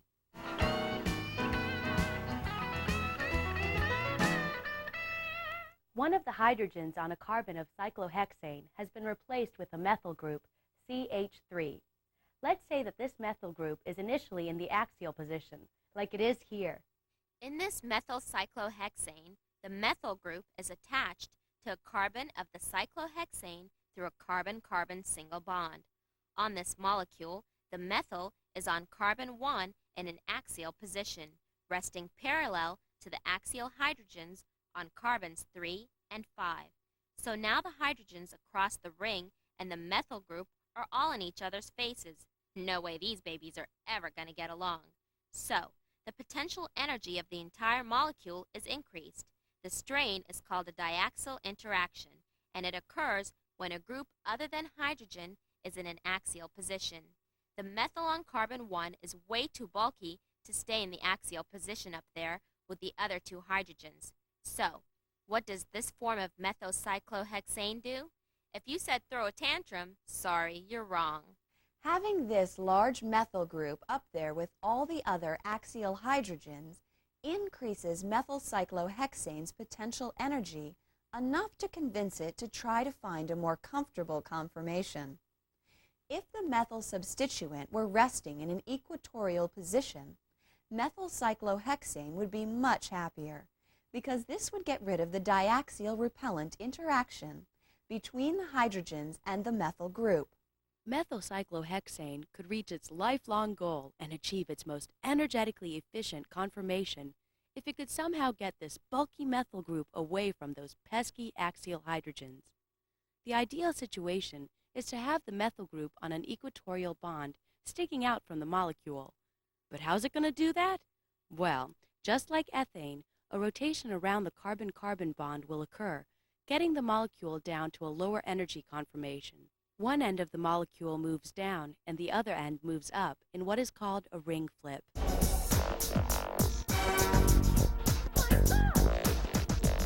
Notice that after the ring flip takes place, the groups that were axial in the first conformation become equatorial in the second conformation, and vice versa.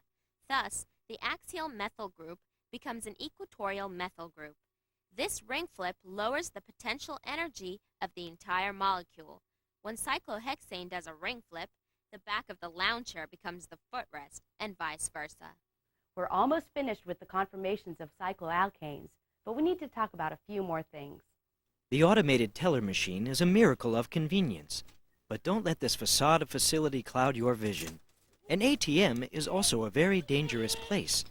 To keep safe, follow these ATM usage guidelines. 1. Stay aware of your surroundings at all times. 2. Never give out your personal identification number. Oh, man! No, you don't! This machine's trying to rip us off! Yeah. 3. Keep the public up to date on your transaction. I've entered my PIN number, and I chose a transaction which will be conducted in English. I'm feeling pretty safe right now. Roll me the dough, baby. Roll me some money. Show me some love on the ATM of life, man. Give me some dead presidents so I can show my baby a good time. Now back to organic chemistry. One thing we haven't talked about yet is angle strain. Angle strain isn't important in straight-chained alkanes. It's a special sort of tension that only takes its toll on cycloalkanes. Dig down in the annals of your mind and find cyclopropane, the ring containing only 3 carbon atoms. If you think back to high school geometry, you'll probably remember that 3 points do a triangle make. And if you even think harder, you may remember that the angles of an equilateral triangle are always 60 degrees. Whoa! 60 degrees is way off from the 109.5 degree bond angles a tetrahedral sp3 hybridized carbon has come to expect. And unlike lucky cyclohexane, 3 carbons, 3 points, 3 whatevers define a plane. Cyclopropane is stuck in one plane. It can't buckle like the bigger cycloalkanes, and all of its hydrogens get locked in eclipsed conformations. The normal 109.5 degree bond angles in cyclopropane are compressed into 60 degree spots. This compression is called angle strain, and the torsional strain from eclipsing hydrogens increases the potential energy of cycloalkanes. Now let's imagine that larger cycloalkanes are forced to be planar also. Once we do, we see that things ain't a whole lot better for cyclobutane, which has 90 degree bond angles. The internal bond angles of cyclopentane, however, are around 108 degrees, and of course, cyclohexane has internal bond angles of 120 degrees. So, it would seem like cyclopentane with internal bond angles of 108 degrees would be the best off, as it has the least angle strain of these cycloalkanes. But cyclohexane can rotate its carbon-carbon bonds just enough for it to break out of a single plane. making the molecule non-planar. Cyclohexane gets rid of its angle strain by adopting a non-planar chair conformation. In fact, all cycloalkanes except cyclopropane can break out of a single plane to adopt a conformation that's non-planar. As soon as a cycloalkane buckles, it relieves some of the angle strain. When the cycloalkanes go non-planar, they also get rid of any torsional strain from the carbon-hydrogen bonds along the sides of the molecules. Did you catch that? We're not talking about angle strain anymore. We're back to torsional strain, which occurs when two pairs of bonding electrons are in an eclipsed conformation. If you check out a molecular model of chair cyclohexane, you'll see that the edges of the molecule look like staggered ethane. See? The hydrogens along these two carbons are staggered, so there's no torsional strain on the molecule either. In the planar form, the edges show that the carbon-hydrogen bonds are eclipsed like they were in the highest energy conformation of ethane. Our Newman projections show the difference clearly. Newman.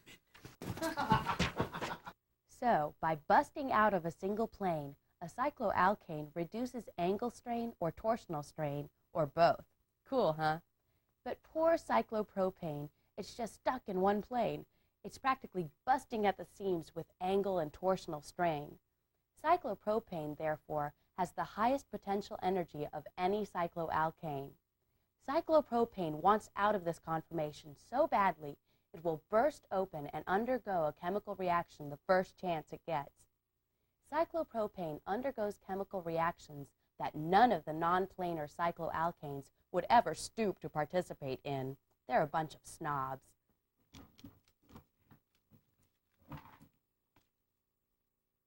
Picture frame. All right, we made it. We've reached the end of the deep-fried world of organic chemistry part 1. And it wasn't all that bad, was it? You know why carbon is so great, and you can say things like 3-ethyl